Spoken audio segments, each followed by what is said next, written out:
Nigga, don't hesitate. You in the land of heaven.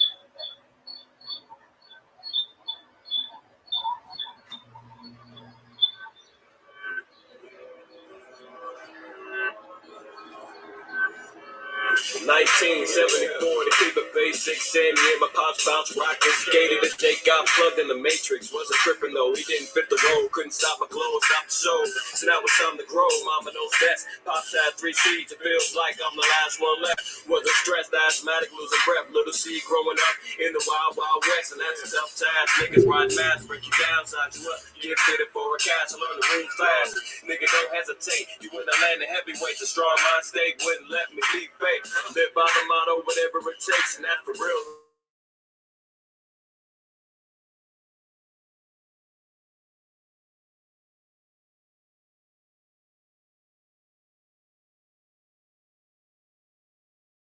Still put it down for my faithful believers, even for the thugs and divas. Yo, I feel beautiful, so I spit beautiful. It's about to get critical for those that hide behind the physical, medicinal, lyrical. My spiritual intuition on how to maintain true position, the vision.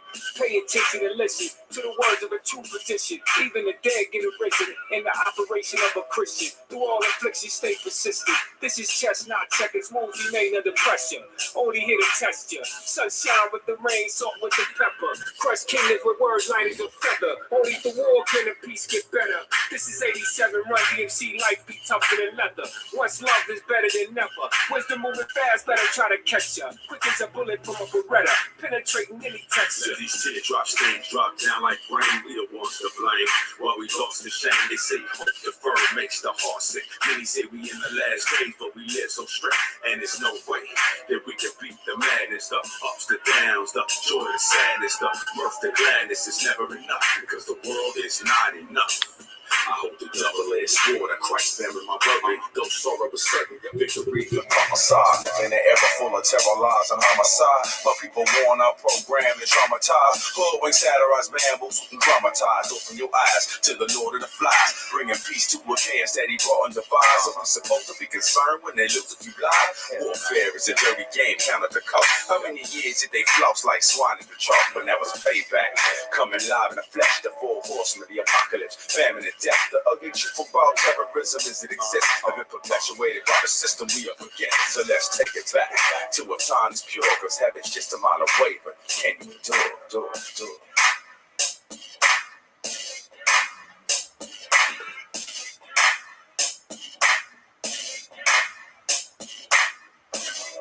The world is not enough. The world is not enough. No matter what I say, no matter what I gain, the world is not enough. The world is not enough. No, no, no, no, no, no, no. The world is not enough. No matter what I say, no matter what I gain, it's not enough. It's not enough. No, it's not enough. No, it's not enough.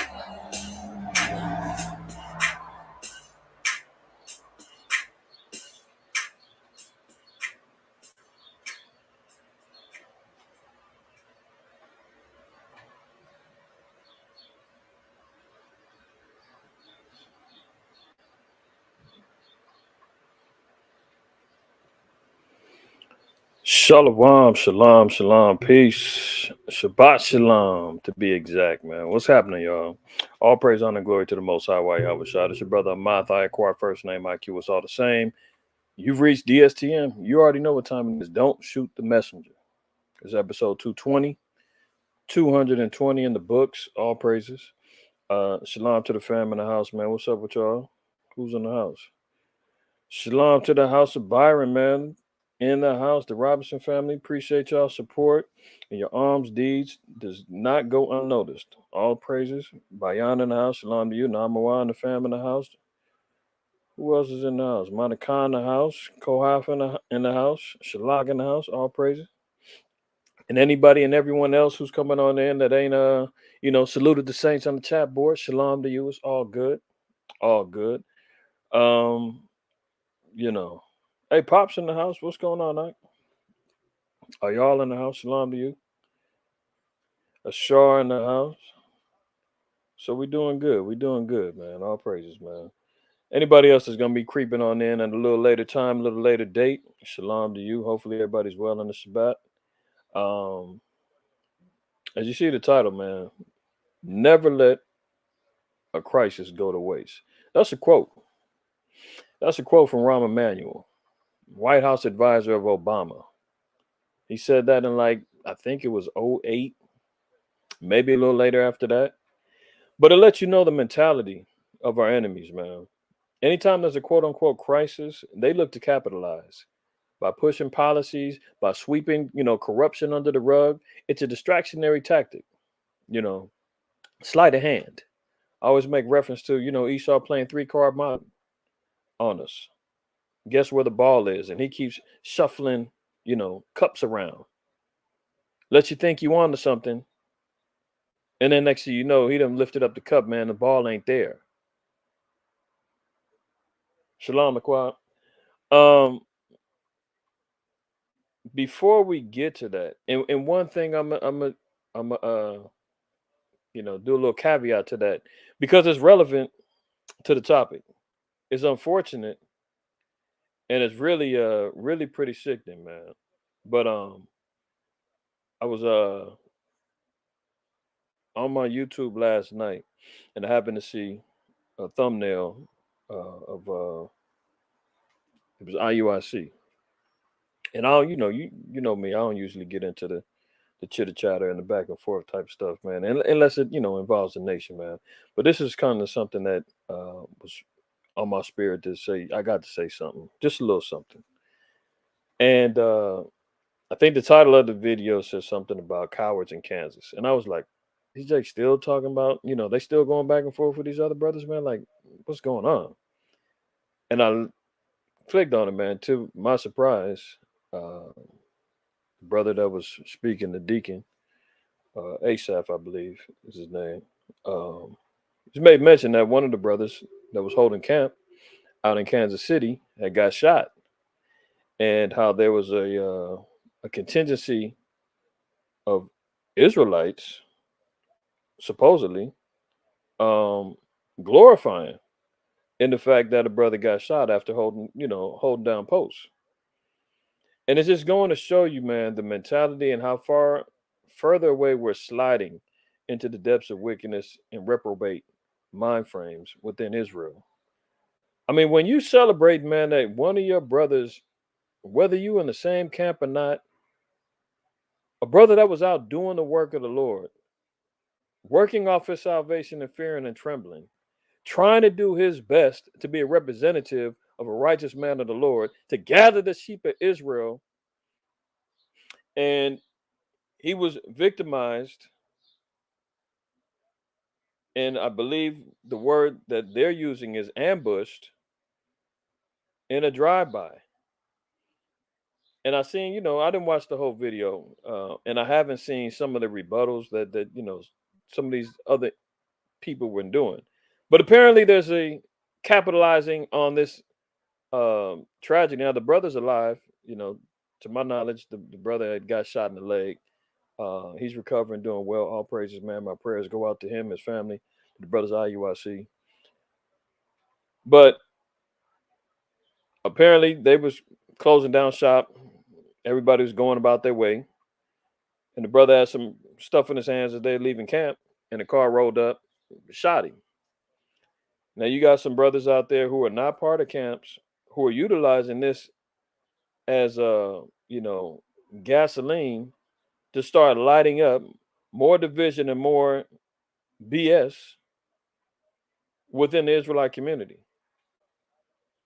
Now they, to my understanding, like I said, I'm not well studied on what's going on between the two camps or whatever. But apparently there was another brother that isn't part of a camp who decides to put his nose in camp business and starts insinuating that, oh, it was ISUPK. These two been going at it, and that's why you need to stay out these camps and blah blah blah blah blah. And now dry snitching on the internet to insinuate that another Israelite camp may have had something to do with it. Where there's no proof, there's no nothing to any of that. See, this is the type of informant behavior that's going on. This is the type of divisiveness that's happening within Israel. And this is how you know that we're moving towards the latter end and the latter times, man. When Satan is pulling out all the stops, man, he's trying everything that he can to thwart the children of Israel coming together in the spirit of truth and righteousness. So it was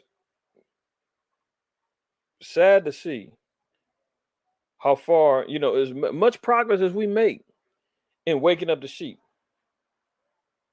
Here comes some BS to try to stir up the pot and causing division or causing more confusion, or trying to stand on some moral high ground as if because I'm by myself, although I want people to follow me, although I want people to watch me, I want people to come congregate with me virtually.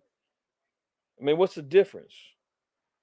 You're congregating virtually when the scriptures command physically. But in their mind, oh yeah, I'm doing the right thing by staying away. And lo and behold, I was number one, I was a little bit shocked to hear that a brother had got shot after holding post and putting in his work. But secondly was the feedback from certain camps, or not against certain camps. Like I said, I haven't witnessed any of this stuff. But for what I'm hearing from their opposing camp, who they had an issue with, they've addressed it in a fashion of, see, that's the Most High is not dealing with them. They're wicked. That's why niggas is getting shot. That type of thing. You got other individualites who claiming that, there was a drive-by and the whole camp got sprayed up. I mean, the type of disinformation and foolishness that's going on, man, within Israel is sickening. And let me share my screen. Let me share a couple scriptures, because I don't stand in solidarity with bullshit. Pardon my French, but it is what it is. And I'm not coming to the defense of IQAhmath. Them brothers are well equipped to defend themselves. I'm speaking on behalf of what I see that's not scriptural. And then when you see jakes that are not even a part of camps who utilize this particular incident to further their agenda, it only makes it more suspicious. Like, man, really, what's going on with these cats, man? Are you really for the people, or are you against? Let's look at this Proverbs 16. Proverbs 16:25 says, "There's a way that seemeth right unto a man, but the end thereof are the ways of death." So even though people all feel as though they're justified in their actions, and they feel as though they're saying and they're doing the things that make them feel as though, hey, those guys are wicked, whatever. Or that's why I don't mess with the camps. There's a way that may seem right. You may feel like you're justified in how you're feeling. And then you go broadcast. My son told me, I guess he was watching one of the lessons last night, or he may have just seen it online. I don't know. But he said that there's a meme going around of a brother wearing IUIC garment. The face, I believe, was one of their leadership, is what he told me.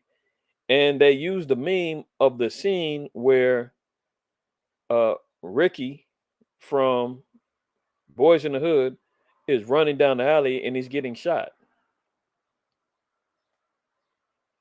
And apparently in the meme, or whoever did it, they were talking about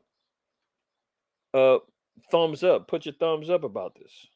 Like the video, like the meme, or whatever the hell it was on Instagram, I guess. When you see your own people, man, plotting on your death or celebrating a near death experience, you know we're in bad shape, you know. And at least a month or so ago, ironically, I just did a class with brothers about Israelites and the cult, you know, that whole mentality and the words that go out there. Well, this didn't help none because the few days after that is when the whole incident happened. No matter of fact, it was the next day. The incident happened between the two camps. And then you see the folly that plays out after that. I mean, that was damn near a month and some change ago. And we're still seeing repercussions of this. Now we're seeing, not knowing who, what, when, where, why, or how the incident happened, but you've got instigators who were talking as if it was between the two camps. Like now they've resorted to, and ain't nobody got no proof of that. But see, that's ghetto informant behavior. That's agent provocateur behavior. Who knows if some of this information that's floating around on the internet and social media pages is created by bots? You know, as far as the imagery and the words getting spoken, you can't get around what a brother's putting out there on his own videos. I mean, that's obvious. But at the same time, the fact that, you know, brothers is out there celebrating that a brother almost got put to death and then saying, see, that's because he wicked. I mean, you don't know that man. Every man's working at their own salvation with fear and trembling, man. You can't say because a brother is with a quote unquote camp, oh, he's wicked. That's why. That brother could have been a upstanding brother that feared the Most High, man, that was just trying to do his part to get his salvation secure. But to say, yeah, that's what he get. Like, kind of bullshit what these dudes on, man. And I hate to go on some little diatribe, man. But it would, when I seen it last night, I was already, you know, in the mode of dealing with uh Esau not letting the good Christ just go to waste. See, I could have put IUIC and such in the title of this video to try to go viral and all that. That ain't what that's not what it's about. But I'm sure there's gonna be some other individuals who may clickbait it up to get some views and some attention to their channel. But it ain't about that for me. This is just sincerely looking at the situation, hearing about what happened, and knowing that, you know, it's a bad thing that went down, but the reactionary things that's still going on is really the problem that I'm addressing, right? Second Ezra 7, let's read 41. And it says, even so now, seeing corruption has grown up and wickedness has increased. This is the time that we're looking at right now, man. Corruption has grown up, wickedness is increasing. I mean, we see it on the day to day, man. Ain't nobody ignorant to see. I mean, you got to be a complete fool, man. Your mind got to be completely gone off the drugs or who knows what. If you do not realize and see that we're in the era of corruption and wickedness all throughout the earth, all throughout the earth. And if you can't see it, that means you're complicit. You're a part of the problem and you're involved in it. And you don't want to wake up. So even so now, seeing corruption has grown up and wickedness increased, and the righteous have prayed for the ungodly, wherefore shall it now be so now also? So even the righteous, man, Israel, we're doing the work. All of us that are fearing the Most High, keeping the commandments, living and serving the Most High, we're still praying for our people to repent, praying for our people to get right, praying for, you know, the wickedness and everything that goes on, man, because that's the objective, is to go out and preach and teach and wake up our people. But it said, why wouldn't it be happening now? If it's going on back in the day, it's going to be happening the same time now. So we follow along. But this is a little different this time. Verse 42, he said, he answered me and said, the present life is not the end where much glory doth abide. Therefore have they prayed for the weak. So it says that even though now we're not going to get a lot of glory in the times that we're in right now, man. The life of a prophet, leader, so forth and so on, man, it ain't that glorious. You know, brothers be out there, man, I want to lead. I want to. Cool. Then when you see what it's really about, living the life and doing the works and doing everything that it takes to maintain your hold on salvation and not let anyone steal your crown, it ain't that easy. So looking for glory now in this present life is complete vanity. Trying to go viral and doing all that's vanity. The Most High said, this present life is not the end where much glory is going to abide. Therefore have they prayed for the weak. But the day of doom shall be the end of this time and the beginning of immortality for to come, wherein corruption is past. That's what we're looking for, right? Verse 44, it says, intemperance is at an end, infidelity is cut off, righteousness is grown up, and truth is sprung up. Then shall no man be able to save him that is destroyed. See, this is what we're talking. Once your judgment is sealed, man, you're not going to be able to save anyone who's destroyed. You're not going to be able to save the nations. You're not going to be saving Esau crying and whining, trying to save it. He's over with.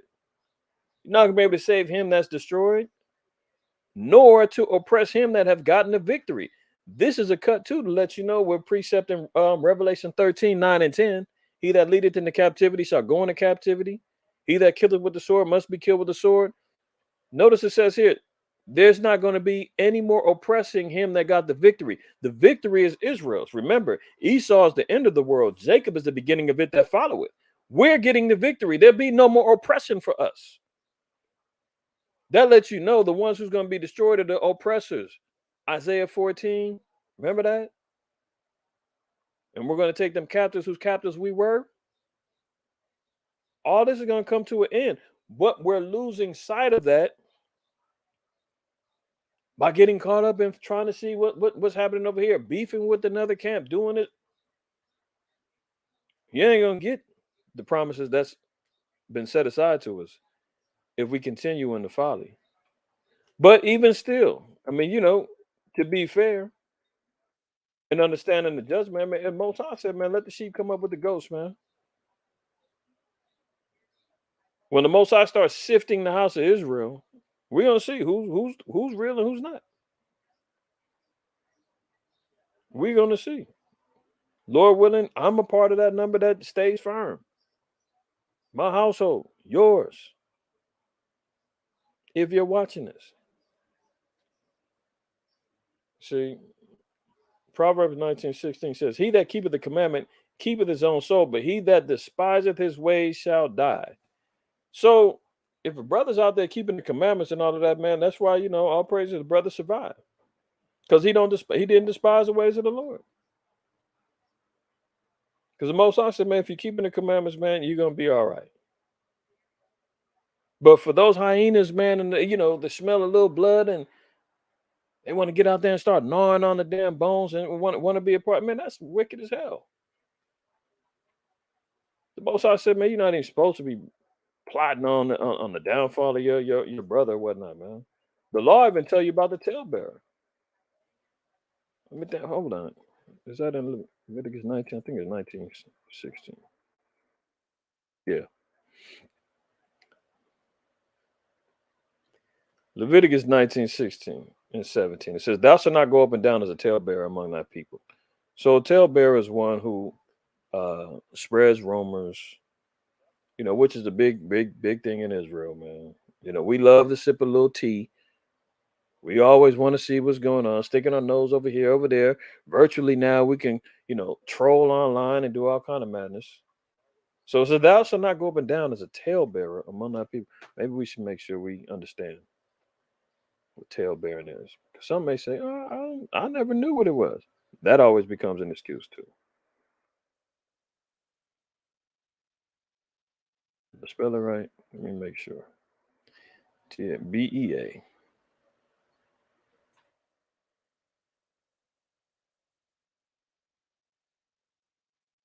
Let's. Whoa, what happened here?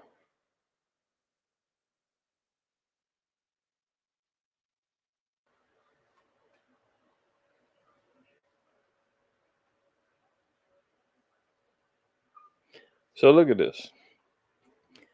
A talebearer, a person who officiously tells tales, one who impertinently communicates intelligence or anecdotes.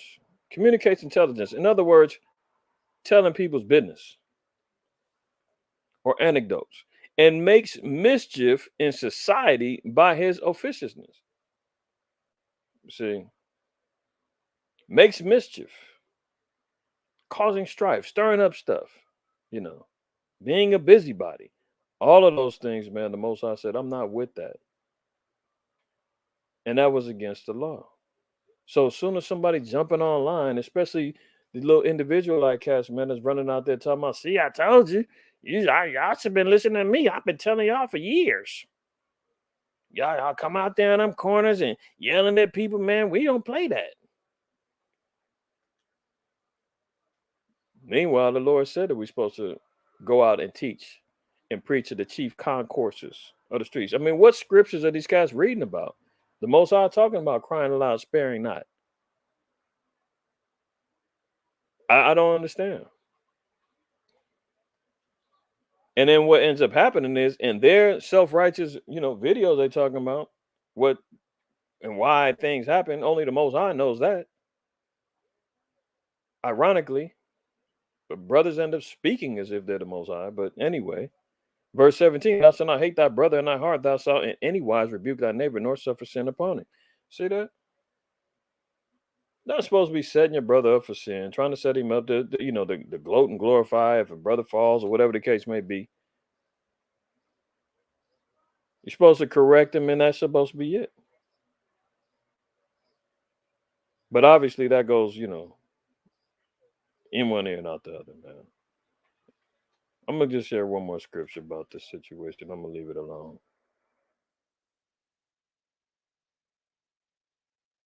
Because ironically, like I was saying, never letting a good crisis go to waste. Unfortunately, our people in the internet even utilizes the same tactic. But see, our people, we utilize it to go viral. You know what I'm saying? Rather than, looking at the situation for what it was an unfortunate situation, brothers out there doing the work. And you know, and to them brothers' credit, they went right back out there the next day and kept it pushing, you know. And the only person or spirit that would hate on that is Satan. So question the narrative and where it's coming from and the spirit behind it. Sirach 27. Let's read 27 down. It says, he that worketh mischief, it shall fall upon him, and he shall not know whence it cometh. You see that? So anybody that's out there stirring up strife and mischief and division and all this other foolishness, man, the Most High said, it's going to come back on you. And you ain't going to understand why or where it came from. I've been doing the work. I've been the righteous, man. I got my fringes on. I've been doing it. Why did this happen to me? And you ain't realizing your mentality, the things that you supported, the things that you sat idly by and just allowed to happen and went down. The Lord said, man, when mischief falls upon you, you're not even gonna know. That's the Most High. But your spirit should be checking you, saying, see that? You shouldn't have been making that video gloating about a brother getting shot. You shouldn't have made that meme. You shouldn't be talking up, trying to stir up strife and division amongst brothers or whatnot, man. And meanwhile, on the sidelines, continue on. It says, mockery and reproach are from the proud. So when, if anybody's mocking that situation, man, and reproach, Lord said that's just proud. And we know pride go before destruction. Continuing on, it says, but vengeance as a lion shall lie in wait for them. So we got to be careful when it comes down to utilizing these, internet tools and all this other stuff, man, for what we promote, what we utilize it for. Because at the end of the day, man, the scripture said we're supposed to be drawing disciples to Yahweh Shai, not to ourselves. So it's not about, well, if I can make somebody else look bad, hopefully they'll come to me. If that's your mentality, man, the Most High said a lion is waiting for you. Verse 29, they that rejoice at the fall of the righteous shall be taken in the snare, and anguish shall consume them before they die. Malice and wrath, and even these are abominations, and the sinful man shall have them both. You see that? Malice and wrath, even these are abominations, and a sinful man shall have them both, man. So gotta be careful out there, Israel, man. Because this is the type of thing that's getting stirred up and being allowed to float around in the community, man.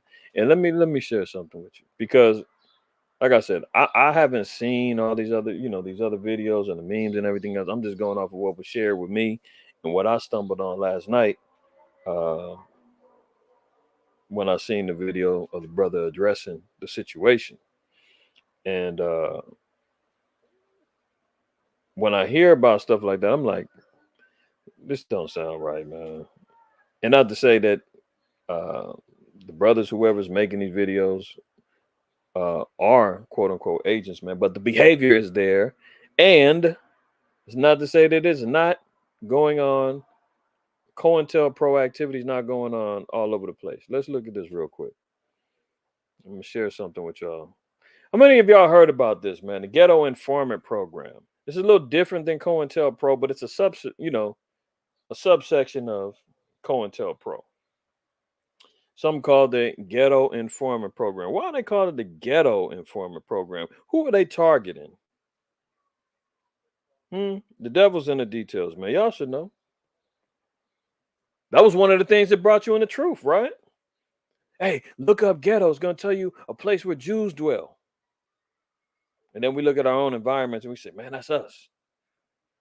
So Esau selectively made a quote unquote Ghetto Informant Program, right? The Ghetto Informant Program was an intelligence gathering. Look at the intelligence gathering. What they're concerned about is, what are you teaching? Where are you at? We need their phone numbers. We need the social media handles. We need all this other stuff, right? Where are they up to now? Where are they traveling to? What's happening? So they were set up to gather intelligence. This operation run by the FBI from 1967 to 73. So they make it sound as if, it was only for those 6 years. We call off the dogs and everything's good. Y'all believe that? You don't think there's still ghetto informants running around here? Look at this. Its official purpose was to collect information pertaining to riots and civil unrest. Oh, so that was the initial thing. Because of the Watts riots, the Detroit riots, things like that, FBI got worried about a quote unquote nigga uprising. Y'all seen the movie Fear of a Black Messiah? All those is real accounts. All that is real, right? But it wasn't just subject to Fred Hampton. Look, through GIP, the FBI used more than 7,000 people. 7,000 coons and Uncle Toms, man. Willing to take a little check. Willing to, go out there and sell their people out. Willing to inform and infiltrate. 7,000. And don't think that didn't mean that, all of the little groups, man, that allow the heathen in. Don't think that some of them aren't part of the program coming in there talking about Black Lives Matter. No different than what they was doing back in the 60s and 70s, talking about power to the people. You dig what I'm saying? Same tactics, different slogans. And you sit back, you want to hold hands with your enemy, talking about, yeah, they're down with us. No, they're part of the 7,000 too that was going on back then. 7,000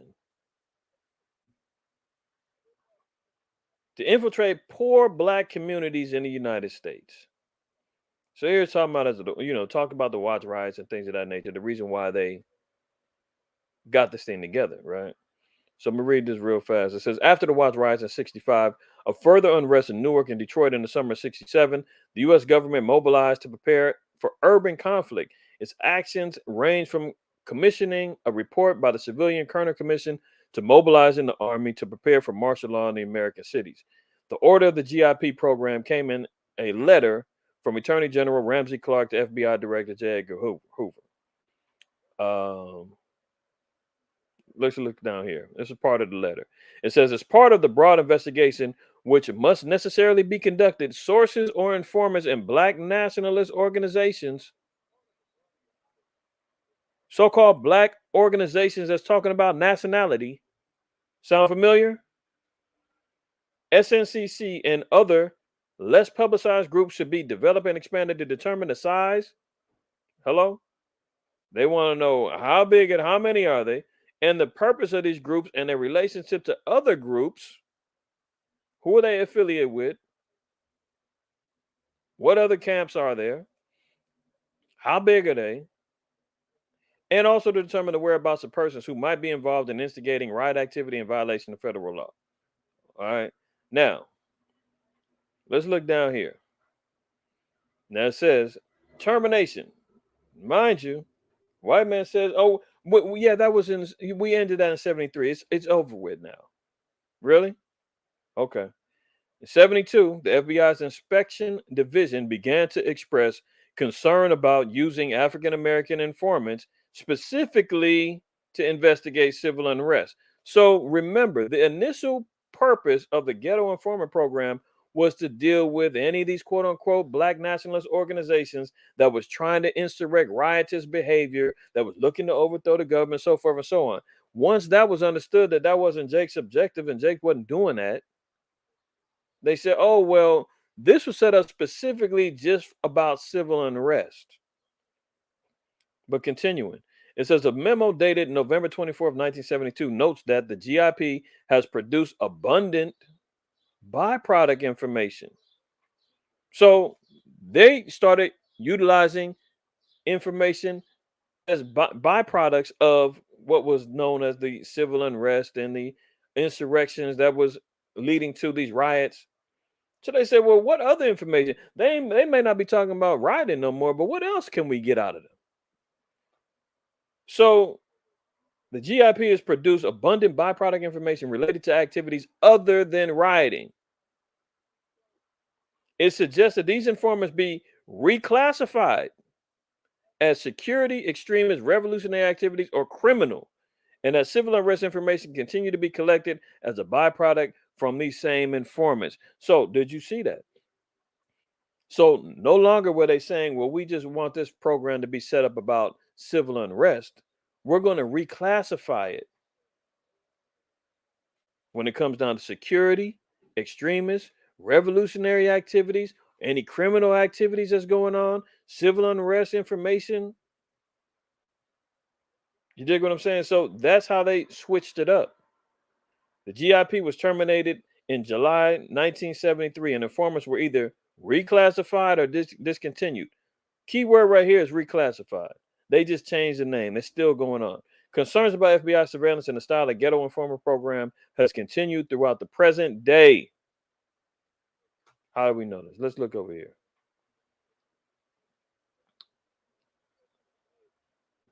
Matter of fact, let's go back a couple pages. This is the official documents, right? This is the letter that we talked about earlier. Matter of fact, is this blown up enough? I don't know if y'all can see. Let me see. I'm going to just briefly go over it.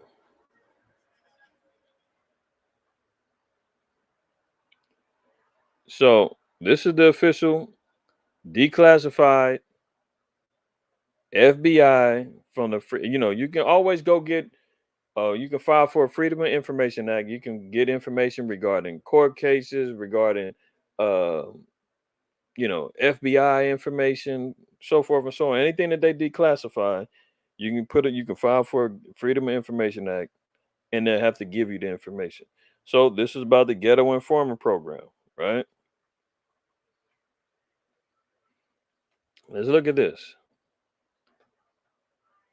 This is when they start talking about that they were going to uh, start shutting down the program. So Sacramento, Ghetto Informant Program, Extremist Matters, budded in 10/9/72. Sacramento has analyzed this Ghetto Informant Program and feels, not it will be, this is what they feels it should be abolished in its entirety. Since the program was initiated, very little has been of value has been obtained from it. It's also not felt that an alternative program should be developed to be replaced. So Sacramento talking about what they feel should be done. That doesn't mean that it actually happened. As we just got through reading, it's still active today. So California spoke on it, right? So there was informants in California, Las Vegas. See right here? I don't know if y'all can read it. Las Vegas, right here, also doing the same thing.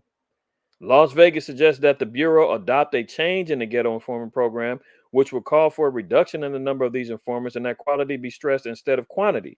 So, just like we seen earlier, they said that they were either going to terminate some of them.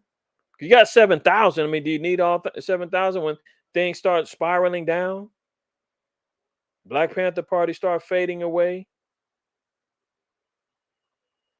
They started initiating, the gangs was happening and what became more of a bigger problem then? No, the gangs start rising up. You start seeing all of the information regarding the drugs, all this other stuff. So now they created a whole new avenue to get at brothers, right? So Vegas, um, look at it. Regarding the proposed change in the ghetto informant program in Kansas City, it's the same city that we're talking about that this shooting just got through happening, and where brothers had this big old issue going on. Oh, Kansas City was involved. No doubt they still are. See, this is just a continuing. This is like 16 more pages of the letter and them dealing with this program. Just wanted to share that with y'all, right? But then let me share something else. And this is a little off the beaten path. I didn't mean to go this deep, but Spirit hit me. I said, man, pull out some of them resources that you got on this. I did a class about gangs like 15 years ago, maybe. It's got, I don't know what happened to it. The thing got lost or destroyed through YouTube. And this is one of the documents that's out there, right? This is from the Department of Justice. Guidelines for establishing and operating gang intelligence units and task forces, right? So when you look at what, like I said, the ghetto informant program by the 70s, remember, you got the Crips, all the other stuff starting in like 1969, 70. Blood started happening a few years later after that.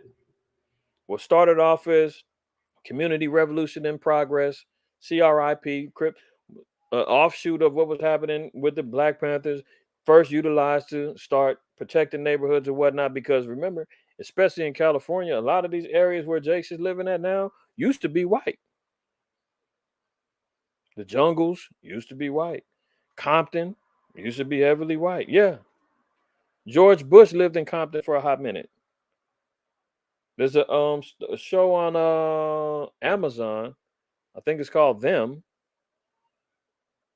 where it shows you that black family moved from down south, moving into Compton, man, they was dealing with all kind of racism going on.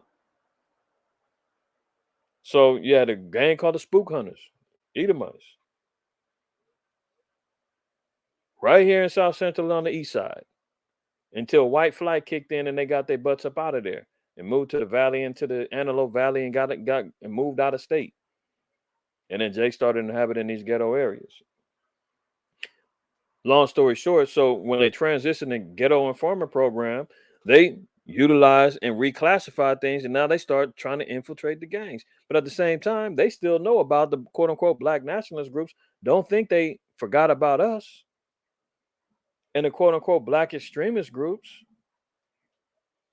So here's one of the guidelines. I just want to show y'all real quick. See right here, guideline 13, confidential informants. That is a must. That is a requirement within the gang task force units. Informants is part of the program. You gotta have some snitches. You gotta have some informants for quote unquote intelligence gathering. Brother just got out the pen, got out of jail. You got confidential informants that's sitting up in cells, getting information from people. They're utilizing them in the jails. They're utilizing them on the streets.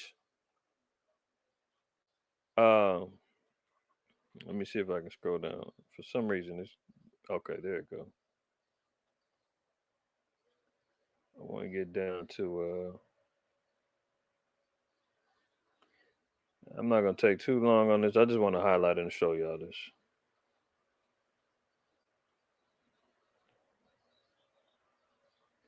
Why does it take me so long to find the pen? Case management. Oh, I got a few more. 11, 12, 13. Okay. So look at this. Part of the task force is to have confidential informants. Items that should be addressed by the confidential informant policies include the types of informants that are permitted and who needs to be approved for their use, rules regarding relationships, opposite gender considerations, fraternization and business relationships, supervisory review responsibilities, supervisor commander approval required. So these are all the things, these are all the guidelines that they line down when they're saying when you start utilizing these informants, these are the rules that you have to apply. See, develop policies for managing and controlling confidential informants. The area of task force operations that requires the highest degree of command and control from the task force commander is the management of confidential informants. Informants are a necessary, hello, investigative quote tool in law enforcement. History clearly demonstrates, however, that informants pose a significant risk to the task force, to officers, and to themselves if they are not properly managed and controlled. See, they got to get pre-approval before any payments are made. These cats are on the payroll. Sign receipts by informant are required for all payments. Two officer rule when meeting with or paying informants. Confidential informant agreement and a liability waiver. So in other words, hey, if something happens to you while you out here, you get caught snitching, man, it's on you. You can't tell that you're part of this program and that you've been getting paid. So if somebody find out you a snitch or you find out you informing, it's a problem. But anyway, this is just some of the things, man, that we see. How Esau lines up these various traps, man. And then, Jake slide all in them, man. We really gotta be careful, man, about interactions with individuals, man. Questions they be asking, you know, some of the information that you see coming out of some of these areas, man. It's like, are you just being used as a distraction, man? Are you really trying to get Jake killed or hurt, locked up? I mean, we know that this is part of the program. We know this is part of the program. We know that our own people's man is going to turn on us. Um, in many instances, I mean, look at Stephen. He gets stoned to death. Paul got beat down in Iconium, man. The disciples in Christ had to dust their feet off and flee out of towns. Look at this. The wicked plotted. This is Psalms 37. The wicked plotted against the just and gnashed upon him with his teeth. See, the Lord shall laugh at him, for he seeth that his day is coming. The wicked have drawn out the sword and have bent their bow to cast down the poor and the needy and to slay such as be of upright conversation. See, that's what happened to the brothers out there. Now, whoever was responsible, whatever happened, I don't know. Why it happened, only the Most High knows. But the bottom line is that we know that the wicked is constantly plotting against the just, man. And if we slide all into them damn traps, man, being counterproductive to the real objective, which is to wake up our people.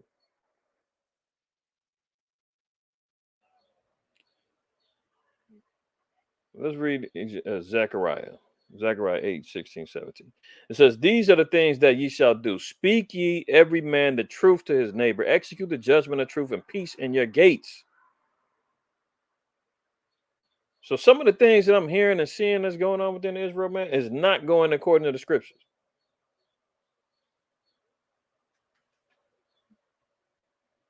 Verse 17. And let none of you imagine evil in your hearts against his neighbor. Hello? And love no false oath. For all these are the things that I hate, saith the Most High Yahweh. Let that sink in. Let that sink in. Right? This scripture just popped in my head too, man. By Luke. And it's the last one, and I'm done on that topic. But just knowing what's ahead of us, especially for the brothers, man, to be out there in the highways and the byways, man, teaching, doing our thing. Know that, everybody that, our people that we going out there praying for, like we read earlier in second Ezra 7, our people ain't always got the best intentions for us, man. We out there praying for the unholy and all of that, trying to save them. And meanwhile, man, they trying to kill. So be careful out there. Luke 4, we read, I'm gonna just get right to the point. Yahushua in the synagogue, man. He was reading on the Sabbath, and he was letting it be known that the word ain't gonna hit everybody. Man, you know what? I'm gonna just go on up. I'm gonna go on up just to get it clear.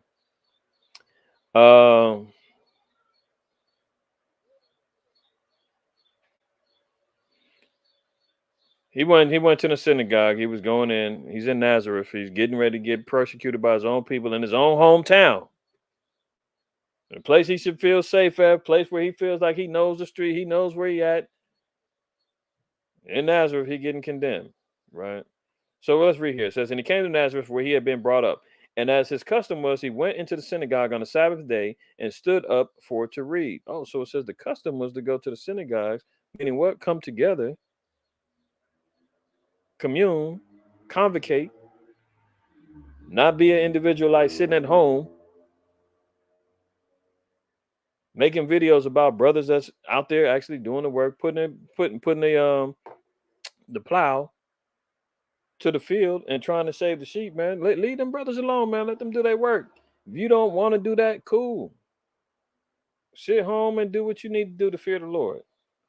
But to antagonize and to go out there and try to condemn brothers and then celebrating brother that almost got put to death is foul and wicked as hell. So it says, and he came to Nazareth where he had been brought up, and as his custom was, he went to the synagogue on the Sabbath day and stood up for to read. And there was delivered unto him the book of the prophet Isaiah. And when he opened the book, he found the place where it was written, the Spirit of the Lord is upon me, because he hath anointed me to preach the gospel to the poor. He has sent me to heal the brokenhearted, to preach deliverance to the captives, and recovering of the sight of the blind, to set at liberty them that are bruised, to preach the acceptable year of the Lord. Okay? So I believe that's in, I think it's Isaiah, I want to say 63. Don't misquote me. Let me double check. But I think it's Isaiah 63. Let me just double check. Let me look at my sword real quick. I don't want to tell y'all the wrong thing. If you don't know, 61, Slaki. Isaiah 61, right? So he went up, he read in Isaiah 61. And he closed the book and he gave it again to the minister and sat down. And the eyes of all them that were in the synagogue were fastened on him. And he began to say unto them, this day is the scripture fulfilled in your ears. And all bare him witness and wondered at the gracious words which proceeded out of his mouth. And they said, is not this Joseph's son? So he was known. They said, man, Joseph, man, ain't that his boy? Ain't that his son? Reading Isaiah, man, with the power and authority. And he's telling us that this is the time that this prophecy was being fulfilled. This was the gospel. And what happened? And he said unto them, ye will surely say unto me this proverb, physician, heal thyself, whatsoever we have heard done in Capernaum, do also here in thy country. And he said, verily I say unto you, no prophet is accepted in his own country. We've experienced that. I've experienced that personally. Being rejected in your own town, in your own city, man. You go out of state, you go out of the country, and you start teaching the word, man. You get treated like a damn rock star in many instances because people have not heard, now have access to this type of information. They're not distracted by the many things that the West presents. And they hear the pure sincerity of the word of the Most High, and they appreciate that a brother done travel hundreds and even thousands of miles to come deliver them the word of the Most High. When you can go outside and go, 5 blocks down from your house and post up on the corner with some brothers, man, and Jake roll by you and flicking you off and telling you go to hell and you wicked and you wrong and you're in a cult and everything else. So I've seen it, heard it, felt it, lived it. So Yahweh told them, he said, man, a prophet is not accepted in his own country. But I tell you a truth, many widows were in Israel in the days of Elias, when the heaven was shut up 3 years and 6 months, when great famine was throughout the land. But unto none of them was Elijah sent, save unto Sarepta, a city of Sidon, unto a woman that was a widow. So he's saying, look, the word's going out, man. And remember what happened with Elijah. He said that famine was going on for 3.5 years. And many widows was done, man. A lot of men died in those times when that great famine kicked in. And he said, even that was going on, man. Elijah wasn't sent to them because a lot of them people was wicked as hell. He said he went to a chosen city, a remnant. that was going to hear and understand it?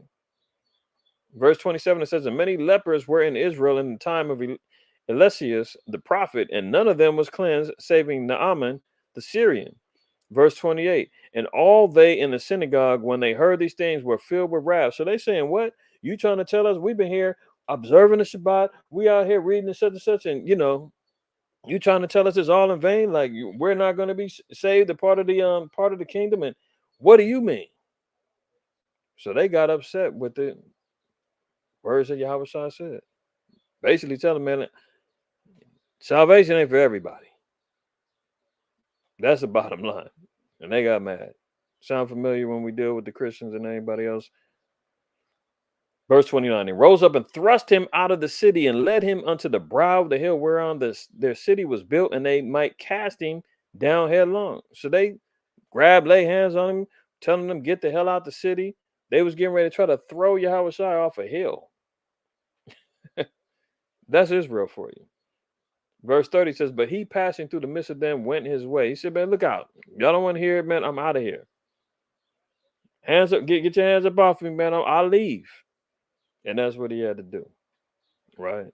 So we're seeing these type of things. He's seeing this activity going on, man. Brothers going out there teaching the word.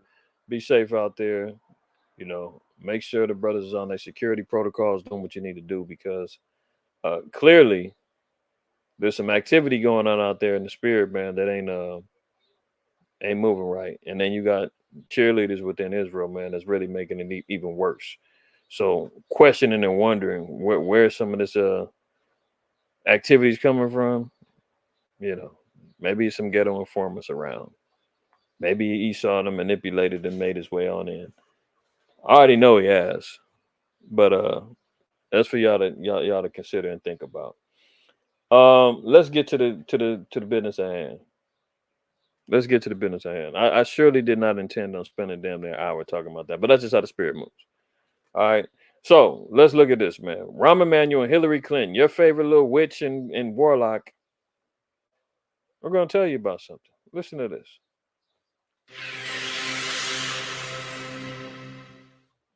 You never want a serious crisis to go to waste. And what I mean by that, it's an opportunity to do things that you think you could not do before. Waste. Did you see? And here his titling. Rahm Emanuel, right? 2008 You never new want agenda. a serious crisis to go to waste. Now it says he's the chief of staff under Obama. Get out of here. Chief of staff for President-elect Obama. So this guy was holding a high official position within the Obama administration, and their mentality is never let a serious crisis go to waste, meaning everything can be capitalized on. So if you look at what happened, let's say 9/11, right? When that hit, what came next? Oh, the Patriot Act. Oh, the unwarranted NSA gets set up. Now they can search you down. That's when some cast man to be at the airports. I forgot the damn name. Homeland Security. You got the cats at the airports. The unwarranted spying and all that other stuff. Oh, because we're looking for terrorists. And what? Everybody says, well, take my freedom so that we can be safe from the damn sand niggas over there. Because they want to take our freedom and bomb us because they got weapons of mass destruction over there. So what do? They slide in new laws, imparting on the freedoms of people because they didn't want that to go to waste. The little health crisis, health issue 3 years ago. How fast did they start changing up a lot of things going on with that situation? Oh, don't let it go to waste. So we need to start mandating this. We need to make sure this. We need to usher in these new medicines for emergency authorization approval so that we can start pumping people up with stuff. You know what I'm talking about? Everything that goes on, man, there's always an objective behind it. So they said, don't let it go to waste. And what I mean by that, it's an opportunity to do things that you think you could not do before.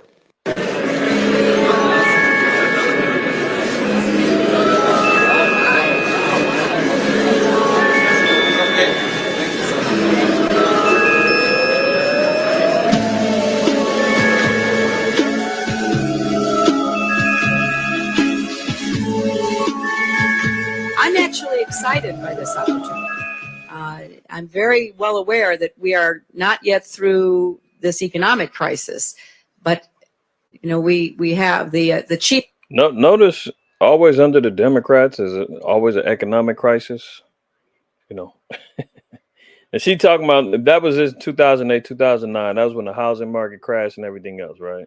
We find ourselves in the same position right now. The commercial markets is on their way to crashing. We had 3 banks fail already this year, man. Inflation is skyrocketing. Home prices is up. You know, the cost of food and living and water and energy, everything is up right now. People is getting laid off by the thousands, damn near every month. And they saying, "Oh, I'm excited about this." You know, that's how you know, man. She's a straight demon, a high witch. And she talking about how excited she is at looking at everything going on. Chief of staff for President Obama is an old friend of mine and my husband's, and was in the White House when Bill was there, and he said, you know, never waste a good crisis. And when it comes to the economic crisis, don't waste it when it can have a very positive impact on climate change and energy security, and that's what we're trying to do. Oh, give it up for Hillary. Give it up. So she said, well, we're going to utilize the economic crisis so that we can start focusing in on and ushering in the idea of climate change so that we can start, you know, marking on the carbon footprints of people and looking at how we can start enacting different laws and getting rid of gas. This, you know, this is how they start utilizing all these situations. So best believe when they're looking at this war between Russia and Ukraine and all that, they're looking to capitalize on everything, anything they can, man. Every little distraction that they can throw out there to usher in new laws. I mean, that's what we've been kind of chronicling the last couple, you know, DSTNs, man. What are they up to? What are they hiding? And what are they trying to get across? So knowing that's the situation. Yes, so price. No, we done with you. Now, this is another thing I wanted to pull out, right? This in Kansas City as well. Yeah, KCPD says that happened just after 5 p.m. today. Someone that they want to speak to in regard to the shooting at 57th. Can y'all hear it? Let me know. Sound like it's a little low. Put a 7 in the chat if y'all can hear that video. 7 in the chat if y'all can hear that video. Sounded a little low. Sounded a little low.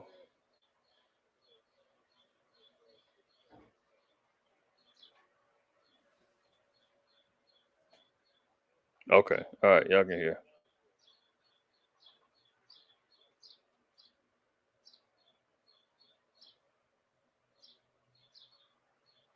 All right. Y'all can hear. All right. Cool. Cool. All right. Let me get back over here.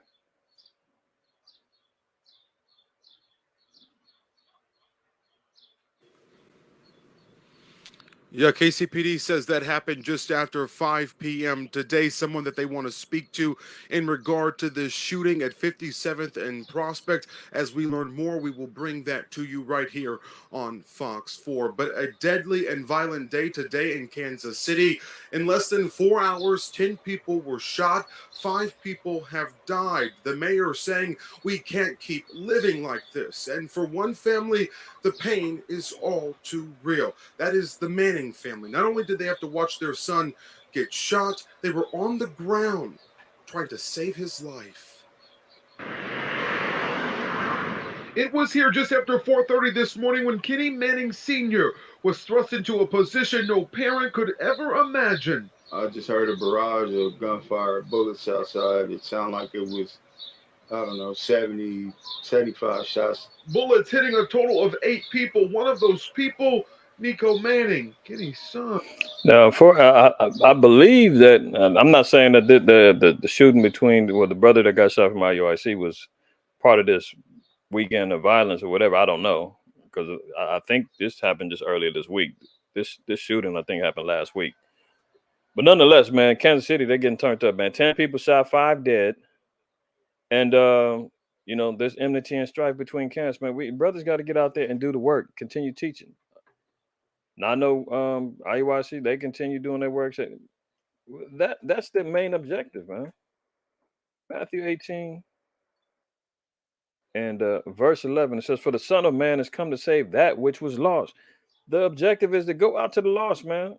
You know, the scriptures say, man, the law wasn't made for a righteous man, but for the sinner. If you're doing what you're supposed to do, don't worry about what anybody else is doing, man. Go out there to those who's not doing what they're supposed to do.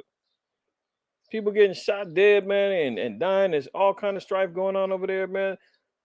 Brothers are needed out there to be righteous examples, man, to wake our people up and do what they need to do out there in Kansas City, because they out there killing each other. But when you got a little, you got enmity and strife and some folly going on, man, and then you got some instigation kicking in, the spirit only just gets worse. So ironically, man, after that whole incident went down and got caught on camera and went viral, and Israel is all commentating about whatever happened, that spirit opened up now that there's a breach in righteousness there. There's a breach in the protecting and the shielding of our people with the spirit of the Lord to get them to repent. Once that got broken, the next week, man, 2 weeks later, 10 people get shot, 5 dead. Brother got to mourn his son. Because why? The man of the Lord now is broken, and now the spirit come in, man. Satan slides on in there, seeking whom he may devour. That's First Peter. 1 Peter 5. Hey, be sober, be vigilant, because your adversary, the devil, as a roaring lion, walketh about seeking whom he may devour. So he's always looking for opportunities, always looking for a little hole to crawl up in, to gnaw and bite at the heels. You understand? Other people. And that's what ended up happening, man. So unfortunately, you had Jake's, man, got caught out there. And the end result is more of our people done died. So I just want to bring that point out too. But let's continue. Has anybody seen this show? I just want to pull that point out, man, about Kansas City and what's going on out there, man. It's a wild spirit going on out there. And it's obviously a point in a place where the word needs to be sown, man. So hopefully, man, and prayerfully, brothers continue to stay diligent, do their works out there, man. Cease from the strife and the folly, man, because Israel needs us. Israel needs us, man. Has anybody seen this show? I'm late on the draw with it, man, but it's a very, very intriguing show, especially in my quote unquote line of work, in regards to current events, information, so forth and so on. This show is called Succession, and it's on HBO Max, and it's about a family that owns a multimedia corporation. And it shows you, man, the influence and the power that these people have. Talking about media corporations. So just imagine um a Edomite like a Rupert Murdoch, multimedia owner. Um, Imagine like Ted Turner. These are the type of names that I'm popping in my head when I start watching this, because I was like, what's the media influence, going on? So this they own this particular company that controls multimedia, whoever the owners of Disney are, because they do, they got cruises that they control, news channels, print media, all this other stuff, right? So it shows you, man, this cat, the old man, he's the father. These are his kids. And it also shows you, man, how wicked Esau is, man. All the kids is like, conniving and sneaking and lying and deceiving, because they all want to take over. They all want the power. When Pops passes away, he's wicked as hell in his own right, ruthless as hell. Got politicians in his pockets influencing presidential elections. All of this stuff they show on the show, man. And it's only a reflection of reality. Has anybody seen that? Anybody watch the show? Am I the only one? Okay. We got one that's with us.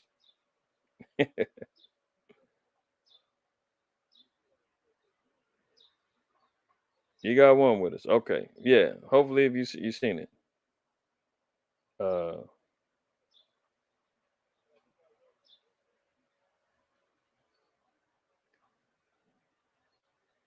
Shay Elkanah Israel about 10 years. Yeah, I think I seen that, man. I know them brothers out there in Venice. That's Lamps of Fire. I know them brothers. Yeah, they always be trying to cause division and strife and causing some foolishness, man. They try to trip brothers up, man, asking about do they condemn I forgot whatever was going on, man. But brothers should have came back like, man, do you condemn your history of being a colonizer and the history that you got of lynching and burning and killing and the whole nine, but not to get distracted. But yeah, I'm familiar with what you're talking about. I know them brothers out there. Shout out to them brothers. Let's continue on. So Succession is a good show, man, because it shows you how the media corporations, man, how they try to control the influence and the thoughts of people. If you haven't seen it, man, go check it out. Go check it out. It's a good series. I'm still watching it. But so far, so good. It shows you the intertwining workings of how these multimedia corporations, family owned, control the narratives, got people all in their pockets, man. Money to the ceilings, man. Money is no object. They buying and paying off every damn body, man. One of the sons is a damn dope fiend. He knows them no different than Slow Biden. He want to be important. He wants to be able to take over. He wants respect, but at the same time, he keep playing with his nose. And he got he's an addict in all fashions. The daughter, she wants power. She wants to be recognized. The other one, this guy right here, he's a damn degenerate, fake clone of his dad, but he's just a complete clown. I mean, y'all just watch the show, man. The reason why I brought this up is because it kind of shows you how Esau influences media and what he puts out there, right? So let's look at what's the name real quick. Let me get a description of Job. Job 21. And this kind of summarizes what's going on, man.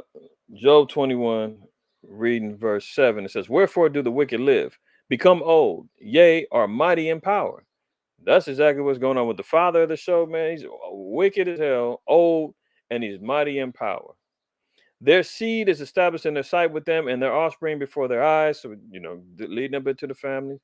Their houses are safe from fear, neither is the rod of the Most High upon them. Their bull gendereth and faileth not, their cow calveth and casteth not their calf. They send forth their little ones like a flock, and their children dance. So they basically live carefree. Like I said, money's no object. They charter in jets, helicopters, wherever they need to go. They sealing deals. They pressuring people. They doing everything they can, intimidating.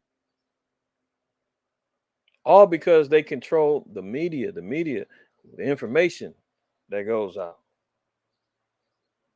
It's a powerful tool, right?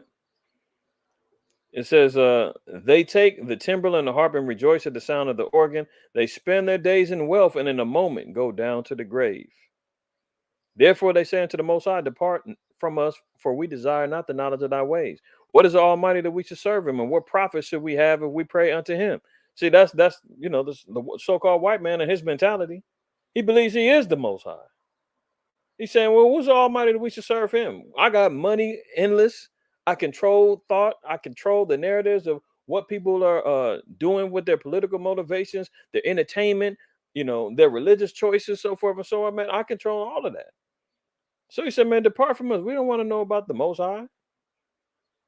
They're spending their days in wealth, but the Most High said, and in a moment, they go down to the grave. They're going to be completely destroyed. In a moment. The Most High said, man, America itself is going to be destroyed in an hour. So that show is indicative of what I want to bring out in this PowerPoint, right? So look at this. If y'all remember last weekend, after I got off DSTN, man, the stories is flooding in. Oh, it's an uprising in Ukraine. Oh, civil war is about to jump off, and I believe I covered part of it. They were talking about, man, there's about to be civil unrest, and the Wagner Group. Remember we talked about that? Wagner Group was coming in, man. The mercenary group. It was going to come up in there, man. They wanted to take over Russia. They was going to, force Putin out, put him to death. Look at all these headlines. Wagner Group's coup is a game changer for Putin, as his days are now numbered. Is Putin still he's still running the show over there? I think so. Putin is on his way out, but things could go from Vlad to worse. So is he still in office? They said he's on his way out. Here's another headline: Prepare for a deeply dangerous and unpredictable Russia if Vladimir Putin is replaced, says security expert who wonders whether the country will go full on fascist. So they already creating the narrative. They already start creating the mentality of what's going on. Oh, it's a game changer. Putin is on his way out. Oh, the new guy coming in. He's going to be worse than the first. And what ended up happening? Now you see a whole nother story. When things got turned down, when Putin went live and said, "Look, this is treason. I'm about to send the troops down there, man. We about to straighten this out." Because the dude that's the Wagner chief, him and Putin was boys. They was friends, and we read the scripture last week in uh second Ezra. What is it, 6? About in the end times, friends are going to fight each other like enemies. We read that scripture. And so forth, as you would have it, the Wagner chief, him and Putin was born. Man, Putin is the one that put him up on game and elevated him into being a national figure. Got out of jail, man, groomed him up, told him, man, I'm gonna need you to be a little private militia for me. Gave him position and all that. And he tried to make a little move. I still believe that the West has some. That's my opinion. Because remember, the West came up on found over $6 billion somehow. They had some money to spend. They said it was going towards Ukraine. And all of a sudden, something went down where either dude turned down the money. We don't really know what happened. Turned it down. America wasn't going to make good on it. Putin could have told him, man, you take that money, man, I'm going to bomb the hell out of you and all your men. Because he was getting ready to go down there and get busy. He's about to send hundreds, I think 50,000 to 75,000 troops down there. He's about to really start letting them have it. And now you see what happened. Wagner chief frantically tried to call Putin en route to Moscow after realizing he had gone too far and did not have support within the Russian army, but Vladimir Putin refused to speak to him. So the media was putting out there that, oh, this guy's punking Putin. He's about to go over there, take over, blah, blah, blah, blah. Now you're getting stories that he was over there calling frantically, trying to get at Putin, and Putin is shutting him down, blocking his calls. Like, nah, you went live talking crazy. I don't have no words for you. But if you keep moving, it's going to be a problem. And I'm addressing the nation, letting it be known. And now he shut it down. Wagner chief denies plotting to overthrow Putin. Yevgeny Prigozhin insists he marched on Moscow to stop Kremlin taking control of his mercenary army as he breaks silence after sparking coup chaos. So this is what I'm saying. We don't know what's going on. Esau is constantly throwing out disinformation, misinformation, but guess what? It was a nice little crisis that they didn't want to go to waste. Because as you're seeing right now, the Supreme Court went and overthrew the affirmative action that they gave niggas to get into schools and getting jobs. And they trumped up, no pun intended. Then it came up with another 45 charges against Trump to, lock his wicked butt up. They also overturned the student loan forgiveness. So that money got to start coming out of people's pockets again in August. What else went on? They still trying to sweep Hunter Biden, getting away with all of his folly. So they didn't let it go to waste. So Wagner chief denies plotting against the overthrow Putin, and sparked up a little chaos, man. They talking about, oh, it's about to be a cool civil war. They about to destroy Russia. It's about to destroy itself from the inside. Oh, Ukraine is about to take over. None of that happened, man. This is all in less than 7 days. As revolt in Russia subsides, U.S. and allies brace for what comes next. While they struggle to make sense of Saturday's chaotic and fast-moving events inside Russia, the Biden administration and its Western allies were keenly aware that there was little they could do about it beyond watching from afar. Remember, slow Biden came right out. Oh, we don't have anything to do with that. That's internal. That's their business. What? You know damn well that ain't true.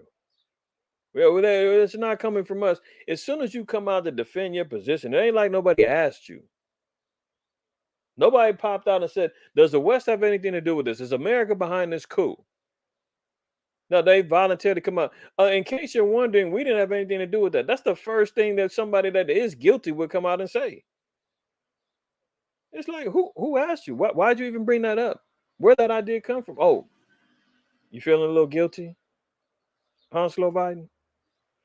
President Biden consulted with top national security aides and his British, French, and German counterparts. Secretary of State Anthony Blinken convened a group of 7 diplomats. A message was conveyed to the Russian government, reminding them of their obligations to protect the safety of the U.S. Embassy and diplomats in Moscow. The top Pentagon officials made their own calls, canceled trips abroad, and sought to reassure Ukraine, transfixed by the bizarre spectacle of Russian mercenaries of the Wagner Group marching toward Moscow for a shootout with the Russian military. This is how we know Slow Biden was lying. U.S. spies learned in mid-June Prigozhin was planning an armed action in Russia. So they were playing spy games. They had intelligence. They knew that it was going to go down, that it was planned. Guess who they had to get information through? The U.S., the Gray Whore, had to approve it. Say, yeah, go ahead. We got your back. And if you're successful, we got $6 billion on the table for you. And you can have a seat over there and possibly be the next ruler if you allow us to control you. That's my opinion. But does it make sense?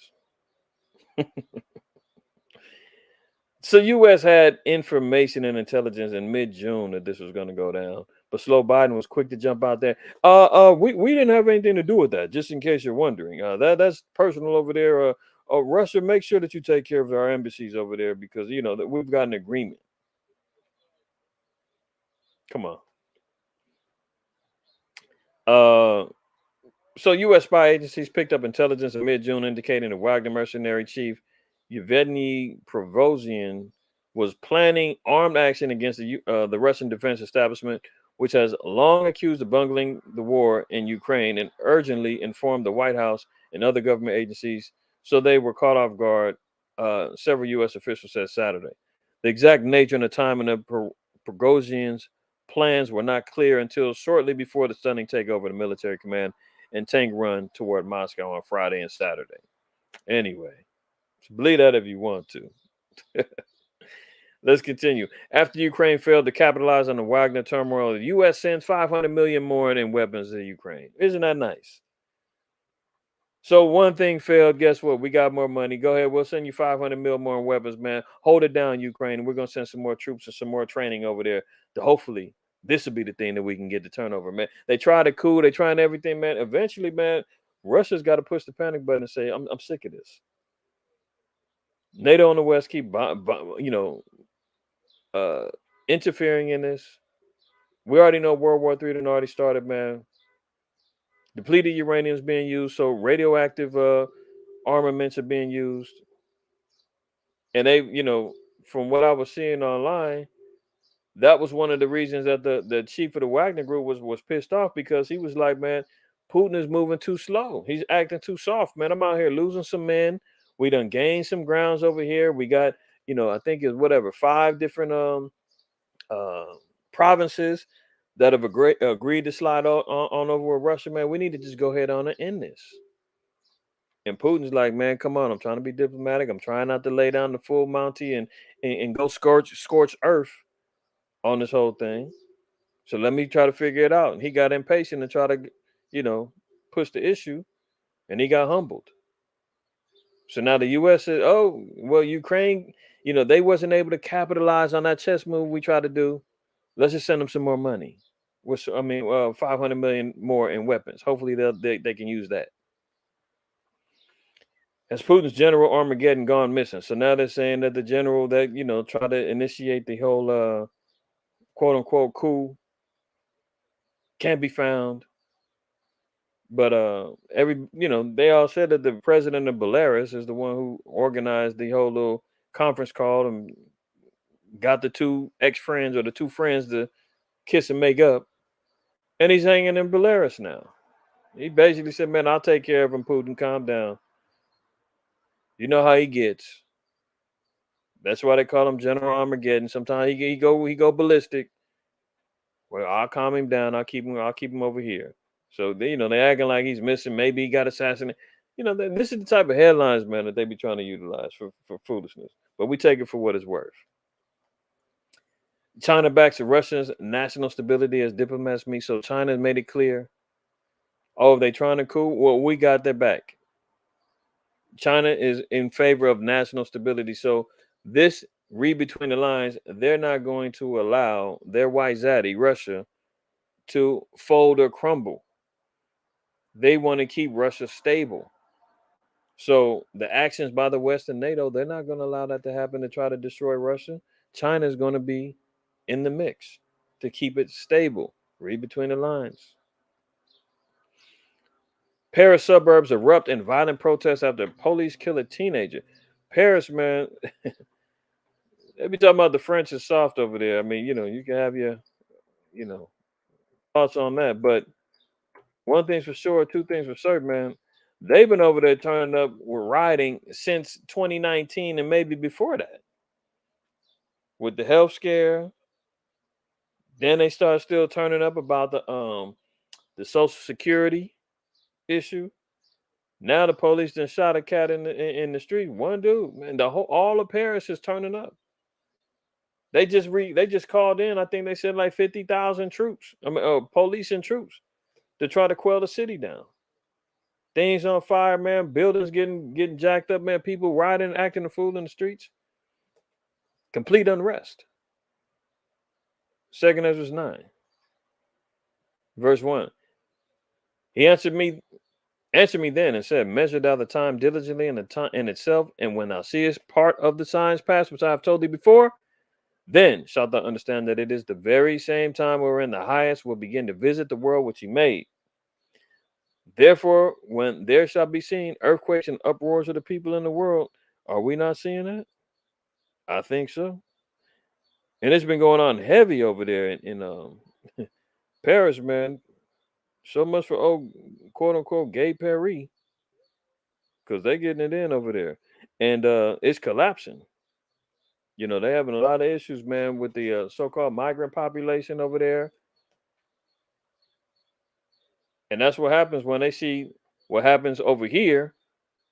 When Jay start turning up, when our people getting shot in the streets, they learn from us. They said, man, we got to go out there and do like they do in America, man. So a video of fatal shooting sparks unrest that leads the government building and dozens of cars burned. They got videos online, man. Y'all can check them out, whether it's on I think Twitter or even on YouTube. I mean, they got thousands of people out there in the streets, man. I want to make sure I wasn't off on that, but I'm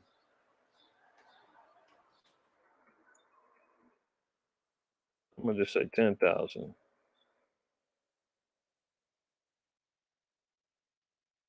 Might be off.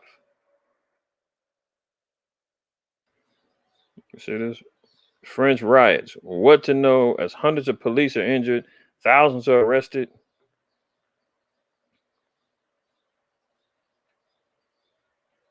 Oh, it's 45,000. See that? France to deploy 45,000 police attack a riots in Macron that Macron blames. Hold on, let me get this up.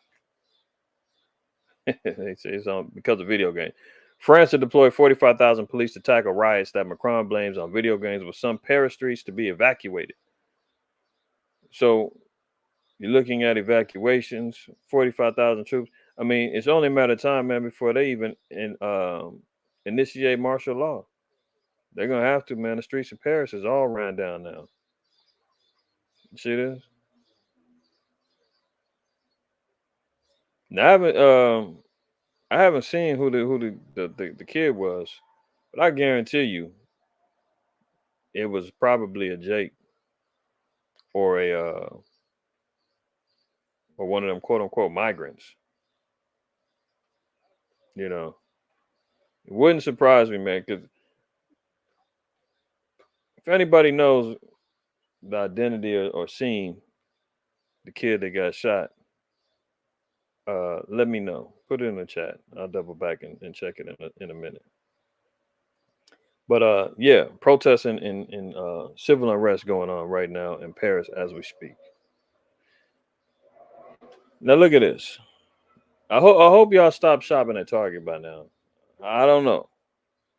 But after they pull that little stunt with the trans clothing line with the tuck in, outfits for the kids and all that, you might want to slow down over there at Target, man. I don't care if you got the gift card still sitting up. You can't be complicit in supporting this foolishness. Target ignites firestorm with the launch of a new clothing line designed by Satanists. As we see, this is why we read earlier, man. What is the Most High that we should serve Him? They spending their days in wealth, man. They go above and beyond the call of duty when they're going to serve their master Satan. When it's shown and proved already, man, the white man's a devil, man. How we received this power from Satan and the dragon in Revelation 12 and Revelation 13, Luke chapter 4. How he bowed down to accept the power of the kingdoms. Job 9:24, the earth being given into the hand of the wicked. Right? Now we're seeing them infiltrating the clothing designs and the stores. I mean, it's already out of control. But watch how they watch it. If you go online, man, and you say Target, look at this. You're gonna have the fact checkers, man. You're gonna have the media companies already go out there. Oh, that's a lie. It's a lie. They don't have any clothes. But watch how they play though. I'm gonna show you. Target ignites a firestorm with the launch of a new clothing line designed by Satanists. Much of the clothing is adorned with skulls, references to the devil, and images of pentagrams. A popular item is a quote pin featuring the bizarre assertion that Satan respects pronouns. Other clothing employs images of Baphomet, who the company describes as a deity who themselves is a mixture of the genders. Yeah, remember that? Y'all seen the statues of Baphomet. I don't need to show y'all. Half man, half goat. I mean, the upper part he got boobs. You know what I'm saying? Uh, Satan respects pronouns. Remember, we looked at the Church of Satan, how it got set up to be a mouthpiece and a strong arm for the LGBTQ plus HIV community. Remember that? Anton LaVey. Go look it up if you ain't watched them any of them classes. Go look up anything I'm talking about, and you'll see. So now Satan respects the pronouns, right? They also offer clothing and accessories that include catchphrases like "trans witches for abortion." Oh, really? And join our gay cult. The owner of Aprelin claims Satan is hope, compassion, equity, and love. Anyway, an American company is uplifting satanic worship and catering to the debauchery of our day.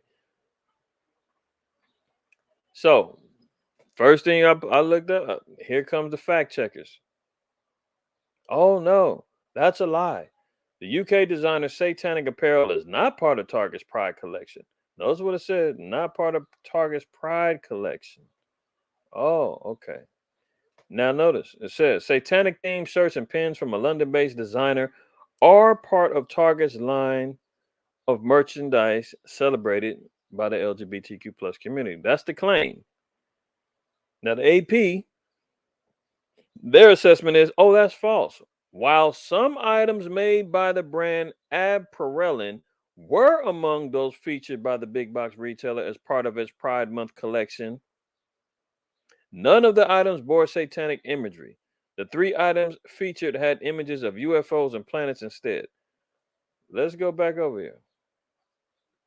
Target ignites a firestorm with the launch of a new clothing line designed by a Satanist. That's the claim. Is Target selling clothes that's designed by a Satanist? Yeah. Do they have this other apparel talking about trans witches for abortion, so forth and so on? Yes, the owner of this company does do that. That wasn't, they didn't say Target is selling these particular things. They were highlighting the things that this clothing designer out of the UK, a Satanist and a damn sodomite, makes. See how they try to twist it? While some of the items made by the brand were among those featured. So where's the lie at? They are selling clothes, or they are supporting a clothing designer that is a satanic worshiping sodomite. They are selling his clothes there. But they're saying, oh, it was nothing that, showed satanic imagery, though. Does it have to when the spirit is already put into the damn garments? Does it have to when you know the target is supporting a damn sodomite Satanist, selling his stuff, helping to employ him, helping to keep money in his pocket, helping to create forward the agenda?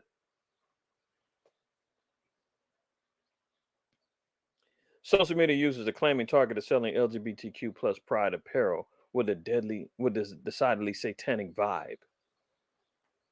They just lied in the whole dang article, man. I mean, the false assessment. You couldn't even put partly true. You just acknowledge that, yeah, they're selling his stuff. Oh, but we just didn't see the ones that says trans witches are for abortion or join our gay cult. Give me a break, man. LGBT activists defend drag queen marchers who chanted, "We're coming for your children." Did y'all see any of these videos? We're here, we're queer, we're coming for your children. Did y'all see that? Okay. He was Algerian. All right. So he was one of those quote unquote migrants. Uh, yeah. So there you go. Okay. Uh, oh, uh, my condolences, Rosemary. Stay in the house. Stay in the house. Um, yeah. So there we see. If y'all didn't see the, I thought I had the video. I might.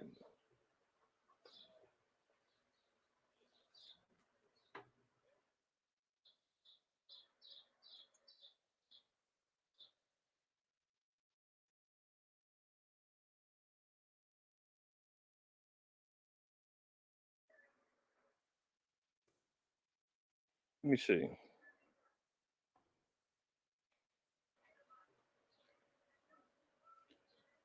I mean, seriously, man. Look at these damn demonic ass people, man. How is this about gender and rights and other? The more outlandish, the more outrageous, the more wicked they look, man. The more demonic that they look. Let's see if this is.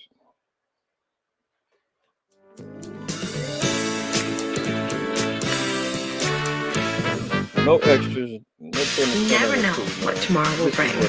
Did you know stoves aren't just for storage?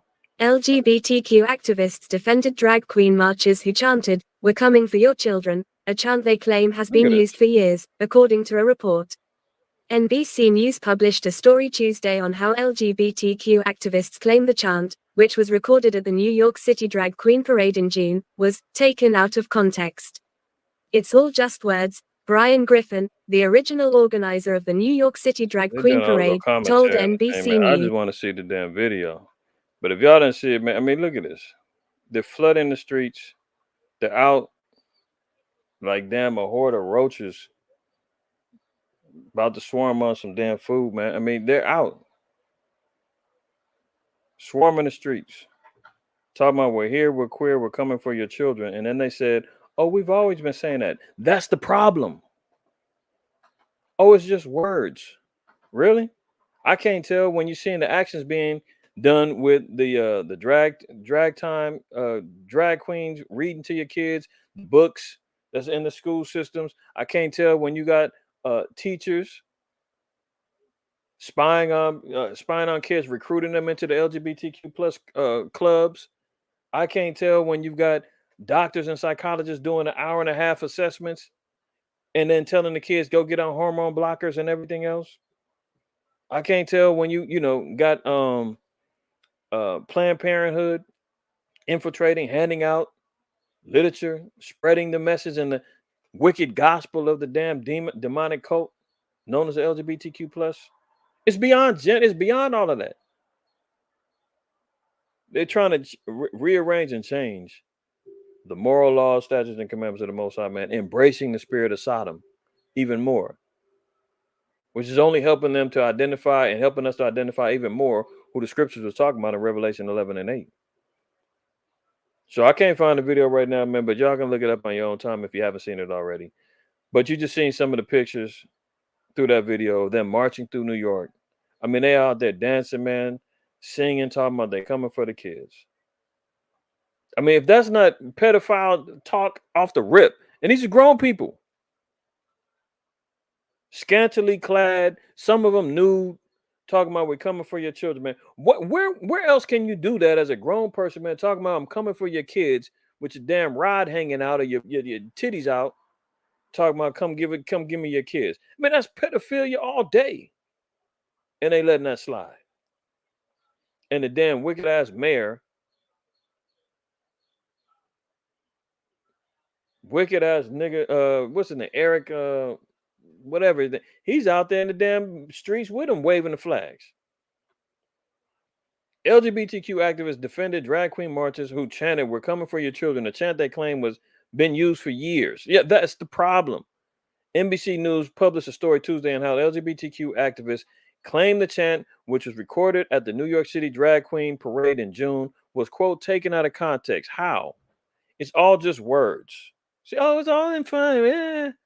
It's all presented to fulfill their worst stereotypes of us. No, you're saying it, you're doing it, you're marching. You're come on, man. Knock it off. Look at this. This is a long article. I don't have time to go over the whole thing. I was going to put out the link, go through it because I didn't want to kind of skip it. But this is guy right here, John Mahoney. They're calling him the spiritual father of the trans movement. This dude took 2 twin boys, man, and did the first reconstructive surgery on one of them. He was molesting them and jacking them up, man. The kids, they both grew up, man, killing themselves because they was all jacked up. I believe, I could be wrong, but I believe they did an interview on Oprah some years ago regarding all the damn horrific things this dude put him through. And this guy's the one who started it all. Even, look, all right, I implore you guys, go to the Daily Mail, look up Dr. John Mahoney, or just do your own research, man. Because this gives you more insight into what's going on with this quote unquote movement.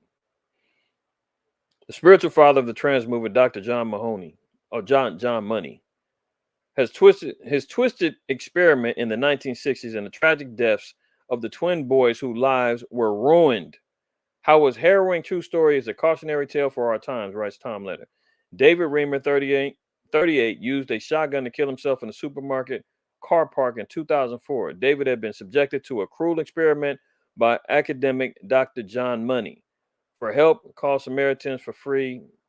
That's them talking about advertising some helpline. But look at this. The academic concerned John Money is often hailed as the spiritual father of today's trans movement. So you see how they have heads to the damn hydra in this. There's heads to the snake, man. The stuff started somewhere. It's not you're born this way and all that stuff. It's turned into a politicized movement. It's turned into a lascivious, lust-filled, wicked-ass movement of confusion. And who's at the head of it? The damn white man. His research underpins the central claim we hear so often nowadays that while biological sex may be innate, notice that, it was only thing that was being discussed pre him was your biological sex is what it is, what science says, what biology says, what the Most High says, man, woman. That's it. He comes in with the term, quote, gender identity. So it ain't what your biological sex says. It's whatever you want to identify with. So he coins the term gender identity, a term that Money helped to popularize, along with coining the term, quote, sexual orientation. It's socially constructed. It's a social construct. This came by the will of man, not by the will of the Most High, not by I'm born this way, it's natural, blah, blah, blah. No, he made the terms, he created the lanes, he created the avenues and the doors for people to walk through, started brainwashing people, telling them this, that, and the third, performed this experimental surgery, man, jacked up these 2 damn Edomites, made one a girl.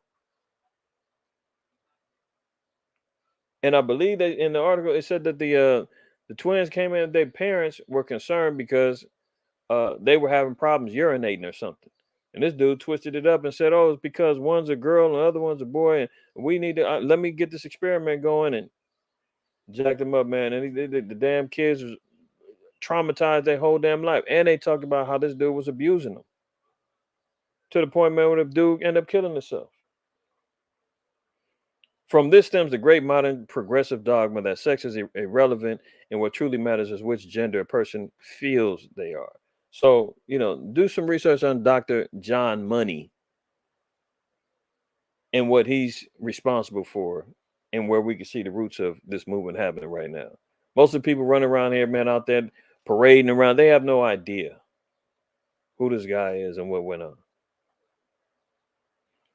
Michigan residents could be charged with a felony, face up to 5 years in prison, and get a $10,000 fine for using the wrong pronouns. See, never let a good crisis go to waste. While they're rioting and marching in and acting a damn fool, wars going on over here, let's slide this in under legislation. Can you imagine? Michigan. Bayan, you and the brothers up there, man. This is wild.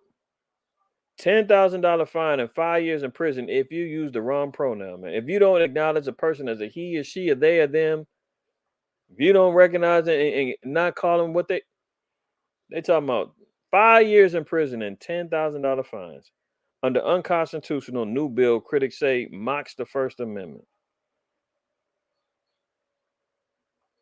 Can you imagine?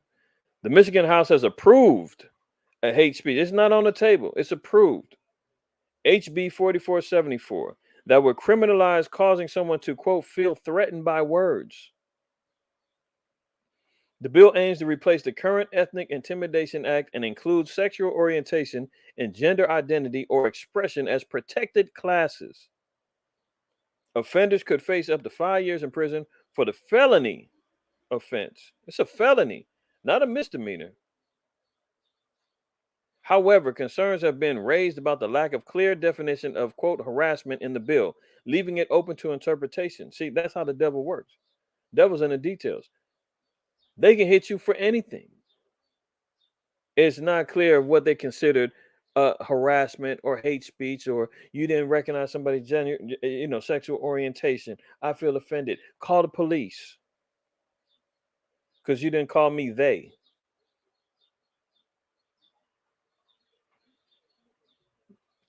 Spiritual Sodom, man, is exploding right now. Critics argue that the legislation could infringe on free speech rights and undermine due process. The bill now awaits consideration in the Michigan State Senate, and if passed, Governor Gretchen Whitmer is expected to sign it into law. So they've got the bill approved. Now they got to get it over to the state so the governor can sign it into law. Imagine that. Trans rights whistleblower with the sign saying "Stop Female Erasure."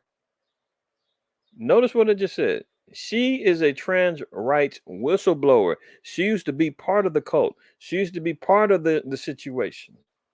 Now she's a whistleblower saying, hey, everything ain't, all the glitters ain't gold. This is a whole wicked movement going on here. She goes out there, tries to stand up to the demon hordes of these damn wicked ass people over here. And they grabbed her son. Look at this. Flicking her off. Look, and they all laughing. These damn wicked niglet women over here. I gotta call them what they are. Look at the side of my dude in the back. It's a big old party. Everybody laughing and all the other stuff, man. But and then you see what happens. Somebody stands against them. Oh, it's all hell got to break loose. So she's saying stop female erasure, meaning stop trying to get rid of female, women, girl. We can't get rid of these pronouns, these names, these true identifiers of what a woman is. We can't do that. And they all wilding out. Some of which are actual women. If y'all seen the video out there, man, they surrounded her, man. It got to be down there about 50, 75 of them. All on top of her. And they grabbed her sign, ripped it up, and, try to ride on her. It's crazy. So whistleblower with the sign saying stop female erasure is attacked at the NYC Pride March, while naked men on bikes ride past children in Seattle as millions gather for the LGBTQ plus events across the U.S. Pride Month, glad this is over with. So this is what they do. You show up to their Pride events, man, they wilding out. Look at it. Here they are in Seattle. Old ass men, butt naked, riding on bikes. My Little Pony or whatever these damn unicorns out there, man, butt naked out there in the streets. And in some of the videos, man, the kids is riding along with them. Look, there you go. There's the mayor in New York. Got his flag out. See, the kids is out. But Esau so debauchery, so caught up in debauchery, man, and so damn profane. They love it. The problem is that when you're dragging Negroes like him into the mix, and her. See, the scriptures say, man, the righteous is more excellent than his neighbor, but the ways of the wicked seduceth them. This day stuff, man. The wicked Negro, Eric, what's this guy's name, man? Eric, whatever. He out there showing his teeth for massa.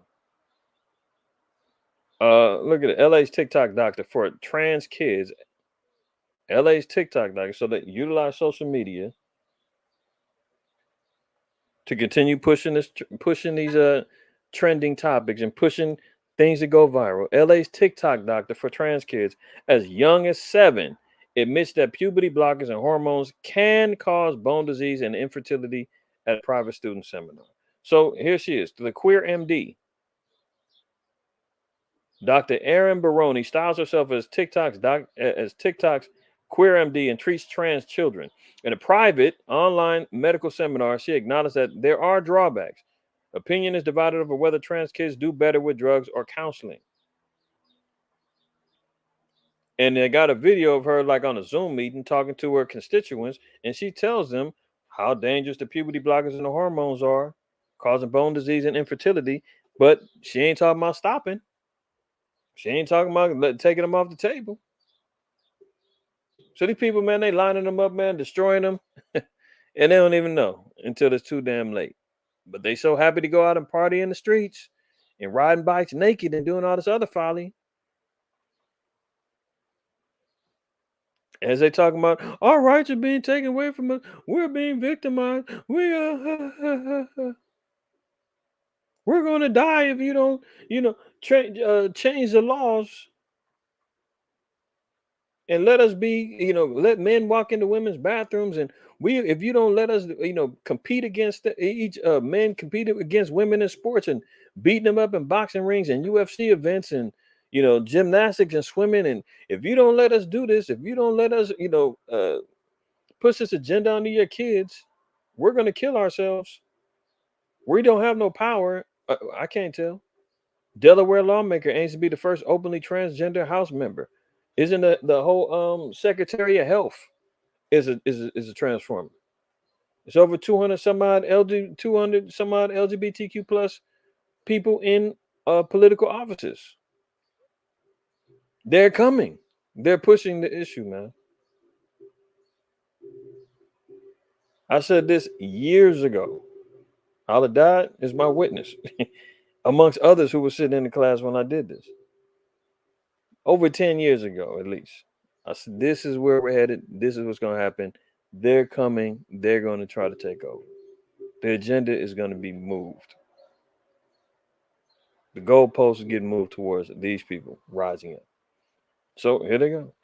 Look, Miss McBride, 32, is no stranger to first. In 2012, she became the first openly transgender person to work at the White House as an intern in President Barack Obama's administration. Barack Obama, man, he loved him some Transformers, boy. Love him a little Transformer.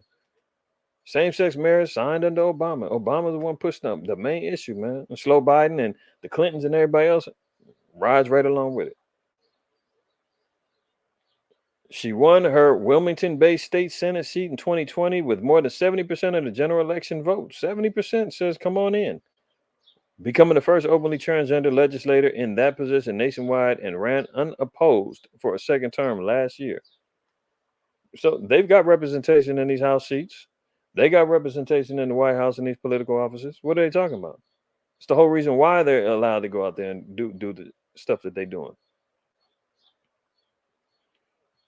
Oh, look at this. Planned Parenthood is banned across Saskatchewan after supplying ninth graders with sexually explicit card game for, quote, queer use that teaches them about being attracted to TV's kink and extreme pornography. This is coming from Planned Parenthood. Planned Parenthood is the same ones who's out there push the agenda for uh, uh, what's her name, Margaret Sanger, talking about not gentrification, but damn, what they call it, about the eugenics. Well, it was with a G. Utilizing eugenics to try to create pure races and trying to get rid of the black weeds that need to be rooted out. Remember them saying Planned Parenthood? Planned Parenthood is the same ones that's out here promoting and supporting uh,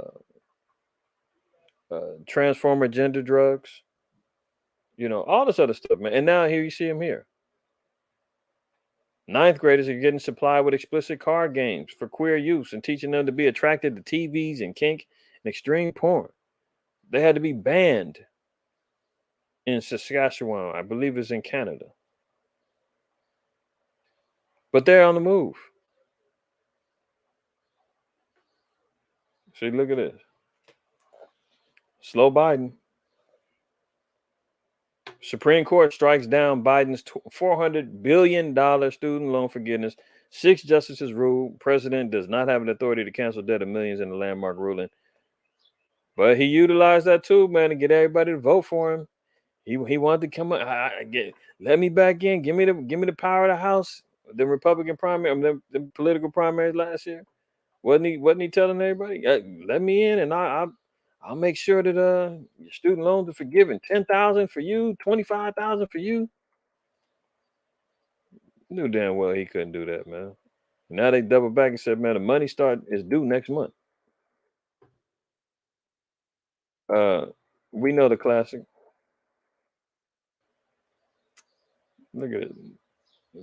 Sirach 12:10. Never trust our enemy, for like as iron rusted, so is his wickedness.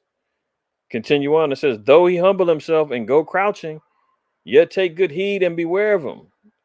So don't think, oh man, Tommy and Jeff and Tom, those are good guys, man. These are my buddies from work. No. Most High said, though he humble himself and go crouching, yet take good heed and beware of him. He said, man, keep your eye on them. Don't ever come back and say, man, there's some good ones out there. They all right, man. I don't know why you tripping. The Most High said, listen, he can play the role. He's a chameleon. He's subtle. You can't trust him. Though he humble himself and go crouching, yet take good heed and beware of him. Hey, student loan forgiveness for all, man. I grew up in the black church. All this stuff Slow Biden would lie and say. Oh, yeah, about black folks. If you don't vote for me, then you ain't black. Remember that? I pandered to the Negro vote, man. Said, oh, man, niggas going to love me. Oh, we're going to get rid of that wall. I'm going to make sure that I'm going to get the Hispanics in. I'm letting you in. I love you. I need somebody to clean my bathrooms. What happened? More child trafficking, more hell been at the border since, man. Though he humble himself and go crouching, yet take good heed of him and beware of him, and thou shalt be unto him as if thou hadst wiped a looking glass, and thou shalt know that his rust hath not been altogether wiped away. See? So all you gotta do is refocus, man, wipe it down, and you're gonna keep seeing, man, he still got a little rust in there. He's still out there, still, plotting and planning against you. He still doesn't have your best interest at heart. He's still a liar.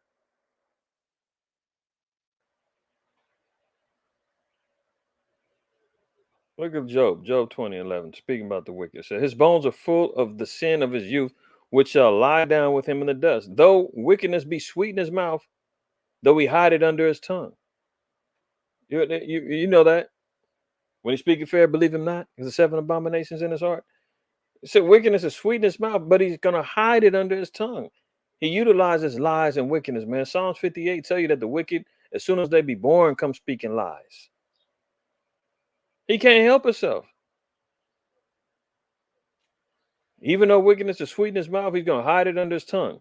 Though he spare it and forsake it not, but keep it still within his mouth. Let me drop down. I want to read to another part.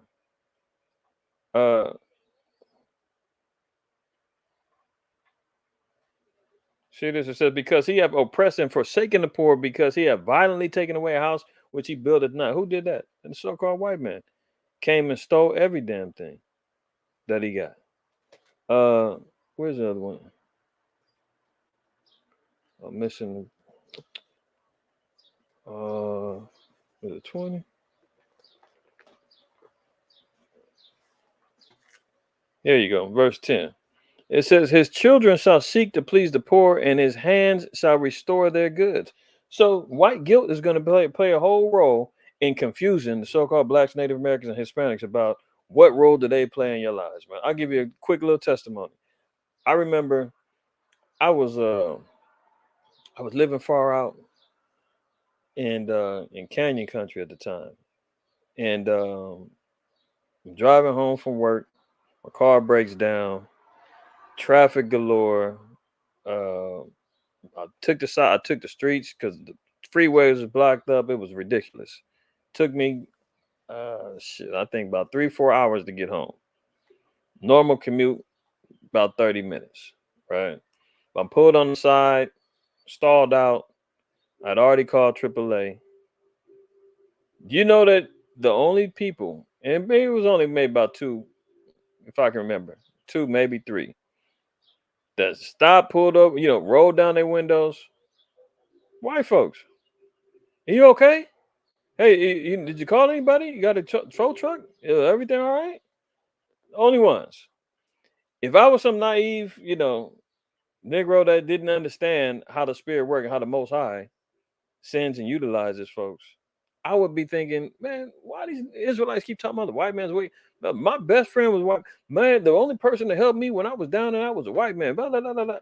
And they be looking for reasons, looking for excuses to satisfy their curiosity to say, no way I can hate them people, man. Or not necessarily. They have an issue with them because when I was in that situation, man, the only person that tried to help me was damn white. Niggas is the ones that drove right past me. I could have that attitude, but I knew the scripture. His children is going to seek to please the poor, and his hands shall restore their goods. It's some of them are their obligations is to serve or to help. And I look at that. That's the Most High making them do that. That's the Most High that puts them in this position. So I don't say thanks, white man, for looking out for me or for caring for me. I say, hey, that's the Most High, the water for even making these heathen come help your servant. Not that I took their help. I told them, no, I'm cool. I'm waiting on the tow truck. I'm straight. Right. But look at this in Jeremiah 15:11. This is just for our people, man, just to keep in perspective. You these politicians, man, you give them Jake empty promises, and Jay keep trying to vote the next one in and praying for them. Man, knock it off, man. You see the Black Democratic Council, the churches, man, they was all huddling around Trump some years ago, praying for him, and same thing with slow Biden. The Negro man has no idea, man. These people are not for you, and you ain't even supposed to be voting for them. Jeremiah 15:11 says, the Most High said, verily it shall be well with thy remnant. Verily I will cause the enemy to entreat thee well in the time of evil and in the time of affliction. You're going to get some men that's going to be out there, they're going to help you. But that comes from the Most High. The Most High made them come help you. You don't look on the outward and be like, man, the white man, he all right with me, man. You niggas is tripping. No. Look at that as the Most High sent that man over there to help you out. And that's it. That's all. The lines are still clear. The Most High still said, don't trip. They're still your enemies. But I made him humble himself to come help you because you're my servant and you needed help. And he could provide the help that you needed. So let's not get caught up in this foolishness, man. I said it a year and some change ago. Slow Biden was not gonna get this thing done. He wasn't gonna be able to give no people these damn student loan forgiveness. It's about to be added on to the debt, and people's gonna get jacked up later. And here it go. Supreme Court outlaws race as a factor in college admissions in major affirmative action ruling.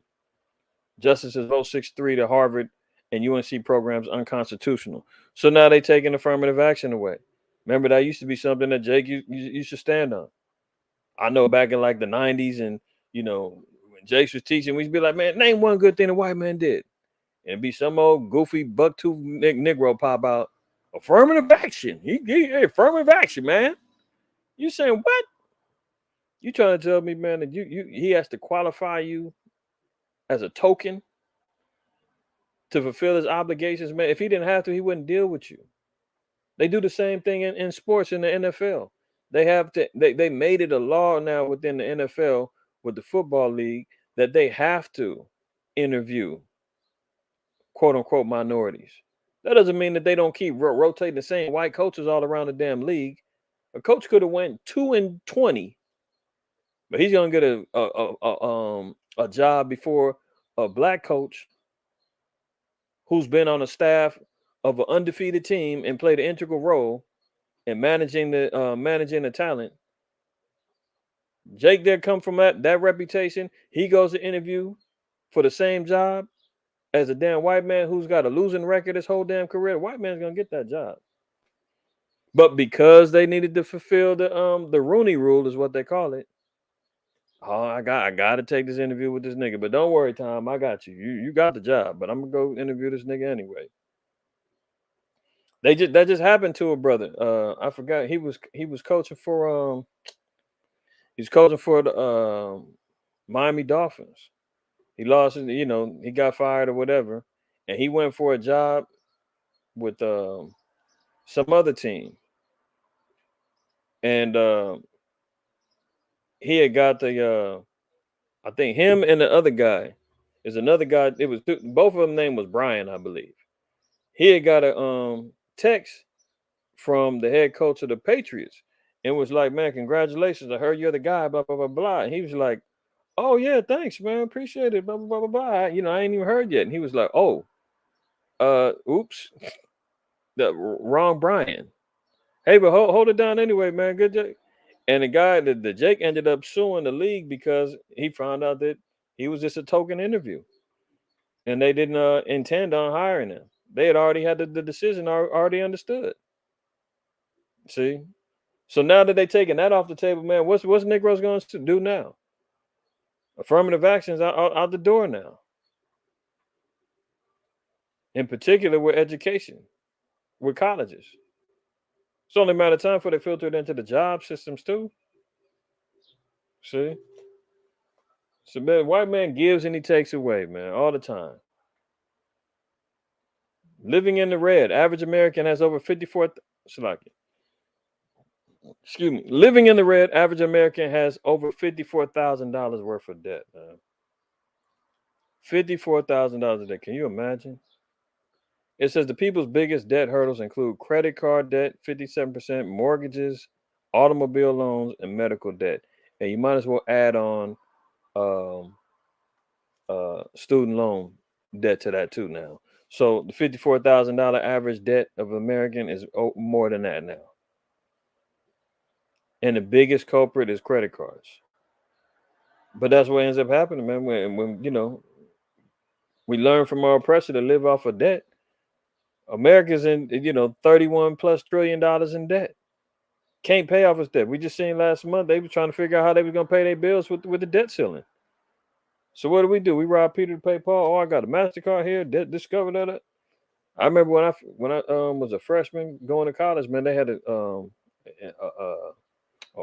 part of the orientation was this thing called "Don't Get Caught in the Credit Card Trap," and they was trying to inform all the freshmen, all of us coming in, about how the credit card companies were predators, and they would be set up on the campus with the tents and all of that in booths, signing Jake's up for credit cards. Oh, Discover here, Visa over here, MasterCard over there, and giving everybody free credit lines.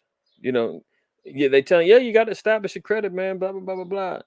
You know, Jake didn't know what the hell credit was. All you know is, oh, man, they gave me 500 over here. This one gave me 300 over here. This one gave me 1,000. Oh, shit, I'm balling. Oh, yeah, yeah. And all you got to do is pay back $15 a month. And you figure, I can figure that out. Before you know, you done swiped up and you maxed out all of them within the first 3 months. And you all jacked up. You're starting off in the red with credit card debt and you got a loan for school. And Professor Johnny Scott, I'll always remember him, gave us the game early. Professor Johnny Scott out of Watts gave us the game early.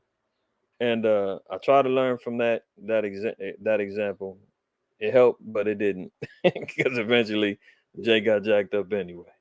But nonetheless, this is how America works, man. As long as you owe me, I'll never be broke. $54,000 per person, man, in debt. You tell me this place ain't finna collapse, man, and they don't need to usher in a new great reset on the economy, man. Give everybody a little fresh start with this new digital ID system, man. Maybe we can give you you see what I'm saying? That's how these things end up working out. Let's continue. New Jersey braces for tornadoes as monster thunderstorms rip across the state. 3,000 flights are canceled in the U.S. 2 are dead in the Southwest and Ohio Valley due to violent twisters. So tornadoes hitting New Jersey, the East Coast, in the summertime. Can you imagine that? They're talking about the flights right now, man. Is all jacked up for the travel weekend, man. Thousands of people are stuck, can't travel right now. Luggage is all over the place, man. People got the whole flight system is all jacked up right now. If y'all following any parts of travel, residents in New Jersey were warned to brace for potential tornadoes late Monday as a system that spawned several twisters made landfall in the tri-states, now hitting cities like New York and Philadelphia. The east moving storm has already claimed one life in rural Indiana, another down south in Atlanta. Millions of Americans have been bracing for the superstorm that's already left 500,000 without power in the southeast and spawned tornadoes in the Midwest. So we're still seeing. We've seen Texas, now the Midwest, 500,000 without power, man. And I'm always telling y'all, man, try to stay ready. Be prepared as best you can. Slow Biden says no when he was asked if he lied about being involved in Hunter's business deals after the IRS whistleblower bombshell testimony. Any surprises there, man? That Slow Biden would lie and say that he wasn't involved in his son's corruption business deals. They got a screenshot of the text from Hunter Biden communicating with this little corrupt Chinese businessman. And look at him threatening him, talking big stuff. I'm sitting here with my father, and we would like to understand why the commitment made has not been fulfilled. Tell the director that I would like to resolve this now before it gets out of hand. And now means tonight. And Z, if I get a call or text from anyone involved in this other than you, Zhang, or the chairman, I will make certain that between the man sitting next to me and every person he knows and my ability to forever hold a grudge, that you will regret not following my direction. I'm sitting here waiting for the call with my father. Slow Biden says he wasn't involved in any of the business deals. He didn't know what was going on. Hunter Biden is texting, talking about me and Pops are sitting right here, man.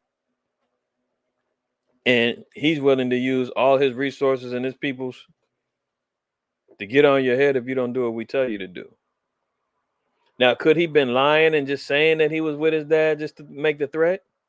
Maybe. But even if he wasn't lying, or let's say even if he was lying, what threat would that be to the Chinese guy if Slow Biden had nothing to do with it? Obviously, Slow Biden was in the mix and he knew something for him to even name drop. So believe what you want, man. We know Slow Biden is a damn habitual liar. So no question. They asked him, he said, Slow Biden, are you involved in any of his son's business affairs? He says no. Then they pull out the text and he runs off. Unbelievable. $1 billion bank restricts customers to 667 cash withdrawal limit. places a cap on how much people can spend. This is going back into the centralized digital control of the money, man. The banks trying to trying to avoid collapsing or whatnot, man. You know, they always say, man, if you don't hold it, you don't own it, man. Having our monies in these banks, I'm guilty of it, just like many of us are. We're caught in this system, but we're seeing here how this is $1 billion bank, man. It's got assets, it's got everything out of Australia. They started putting withdrawals on cash withdrawal amounts. It's $1,000 for them, which is equal to $667. Can you imagine that they control their money over there? You can't withdraw more than this amount. That's it. No matter how much money you got in the bank, they're regulating what they do, and that's where you can see where the consolidation of banks and power, where the digital ID is. We did the class in the article last week about the United Nations partnering up with this company called Fingerprints with the World Economic Forum to create the digital ID system that's going to link to the bank accounts so they can have more control over our money. It's happening. Look at this demon right here. White Florida woman who shot dead her black neighbor through the door after years-long feud about her children is charged with manslaughter. Oh, just manslaughter, huh? Because the DA couldn't prove she, quote, had a depraved mind when she pulled the trigger. Just look at her face and you tell me. Do you need to know about her mind? Look at her face. It's the devil incarnate, man. Wicked as hell. Shot a sister through the door because her kids were playing outside. And they said that they've had a years-long feud with her. It was racist, damn, wicked heathen witch. They talking about they couldn't prove that she had a depraved mind, man. Just look at her. That should tell you the whole story. And now she's only going to get charged with manslaughter. A slap on the wrist when we know it was murder. So she'll see the light of day if she's convicted. 5 people contract malaria within the U.S. borders. First in such cases in 2 decades. So malaria is trying to make its way back. So the mosquitoes, they're going to be out. We know Bill Gates has talked about GMO mosquitoes. We know that they're out there. Who knows what's going on? They've been talking about the next thing is coming down the pipeline, and we're not ready. U.S. ain't ready for it. Not to say that this is it, but we know that Esau's a mad scientist, and he's constantly on the move, trying to create a new crisis that he doesn't want to go to waste. Last one here. Popular baby food still contains toxic metals like lead, arsenic, and cadmium. Linked to a host of health issues, Watchdog finds these products are the biggest offenders. So Gerber's, chicken and rice, turkey and rice, many of the Gerber products, here they are acknowledging, man, in the baby foods. Arsenic, lead, cadmium, talking about leading to a host of health issues, cancer, so forth and so on, man, coming from these toxic metals. And here they are saying, eat up, spoon up and eat up, feed it to the kids. I mean, this place, man, has got to burn. It's got to go under. It's just ridiculous. Just ridiculous. Heads up for the new mothers and out there, man. You got the little youths out there. Do your research about these baby foods if there are any out there, man. Gerber is out there with toxic chemicals in the food, targeting towards the babies. So be careful out there. Look at this one, man. This is sad. The police are getting ready to pull up in this neighborhood in Fort Worth, Texas. Watch how the Jakes do. They coming? They gotta go. All that money gonna make them do something to y'all, bro. We ain't going over. Scattering like roaches. White man pull up in a black and white, man. Look at these Jakes. They coming? They gotta go. All that money gonna make them do something to y'all, bro. We ain't going over. That's what we used to. See, we just chilling. One way in, no way out. If it come disrespect, in some trouble, man. We just chilling. Now, they coming? Notice he said, they coming. Now, the title of the thing says 12 pulled up during during at Hood Vlog's video shoot. 12 is the police. So they said the police are pulling up. Niggas starts running like roaches. They gotta go. All that running gonna make them do something to y'all, bro. See, all that running is gonna make them do something to y'all. Right? But the Jake had no problem talking about his neighborhood saying, now see, this is where you see the curses. Where one's gonna chase 1,000. Or isn't that Deuteronomy? Let me get that one real quick. There's gonna be no might in our hand. That's a prime example.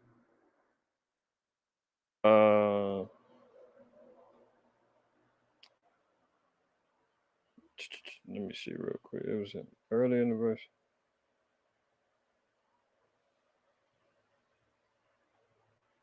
Look, right here. Deuteronomy 28 and 25.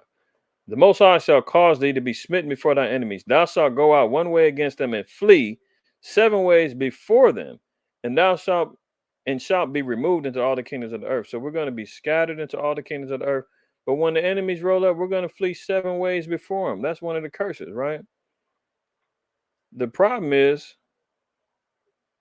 they coming? Yeah, they go. They in 7 ways. All that running gonna make them do something to y'all, bro. We ain't going over. See, all that run is gonna make them do something to y'all, right? But listen to the last line he says. That's what we used to. See, we just chilling. One way in, no way out. If it come disrespect, in some trouble, man. If a nigga comes and disrespects, they butts are in trouble.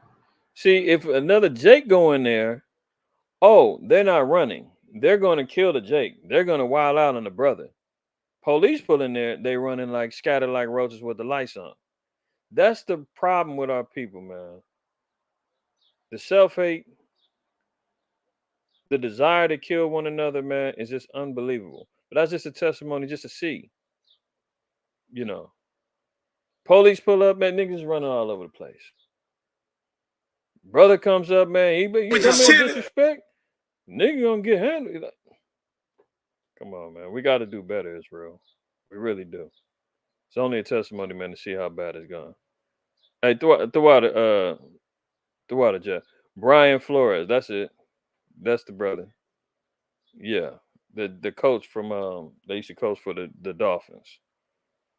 Absolutely. Yeah, the Rooney Rule. Okay. Man, all praises, honor, and glory to the Most High. Why y'all beside me. Hopefully y'all got some edification today, man. Pardon my little rant earlier, but it just is what it is, man. It's just vexing to me in the spirit, man. We're making strong headwinds as shepherds of the flock and waking up our people, man. And then when we fall victim to the folly, sometimes we just need a little reminder and need to really understand and know, keeping our eyes on the prize. Remember last week we talked about staying focused, and that was the objective. Lo and behold, man, brother gets shot doing the work of the Lord, or returning from doing the work of the Lord, and that becomes a divisive tool, man, to furtherly claw down the movement of the children of Israel waking up. Right, so we can't get caught up in that. We're not doing that. All right. Hey, brother Joshua, shalom to you, brother. Shalom to you, man, and the rest of the fam. All right. So that's it for me today, man. All praise, honor, and glory to the Most High, Yahweh Yahweh Shai, man. Continually, man, I ask brothers and sisters, man, if you did not wipe your feet when you came in, man, do your brother that solid, man. Hit that like button, and let's get the algorithms continually moving on this thing.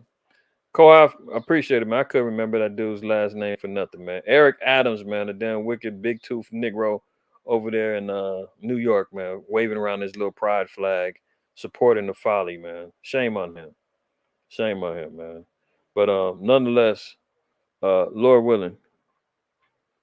What link was that for, Naquab? Because there's no link in the chat. Oh, you talking about the riot? Yeah. We're here. We're coming for your children. That's right. Because you sent it to me. Jackson, man, you way too late, bro. We about to log off, man.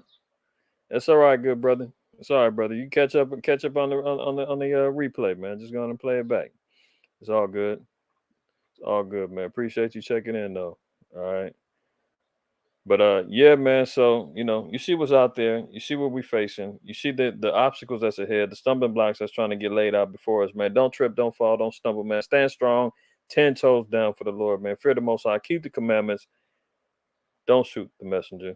Don't do that. All right. See y'all on the next go around, man. Lord willing, we'll be back closing out the Shabbat class at 4 o'clock. If you got time, you got effort, you're still willing to keep riding, tune in. All right. Help support. All praises, man. See y'all in the next time. Shalom.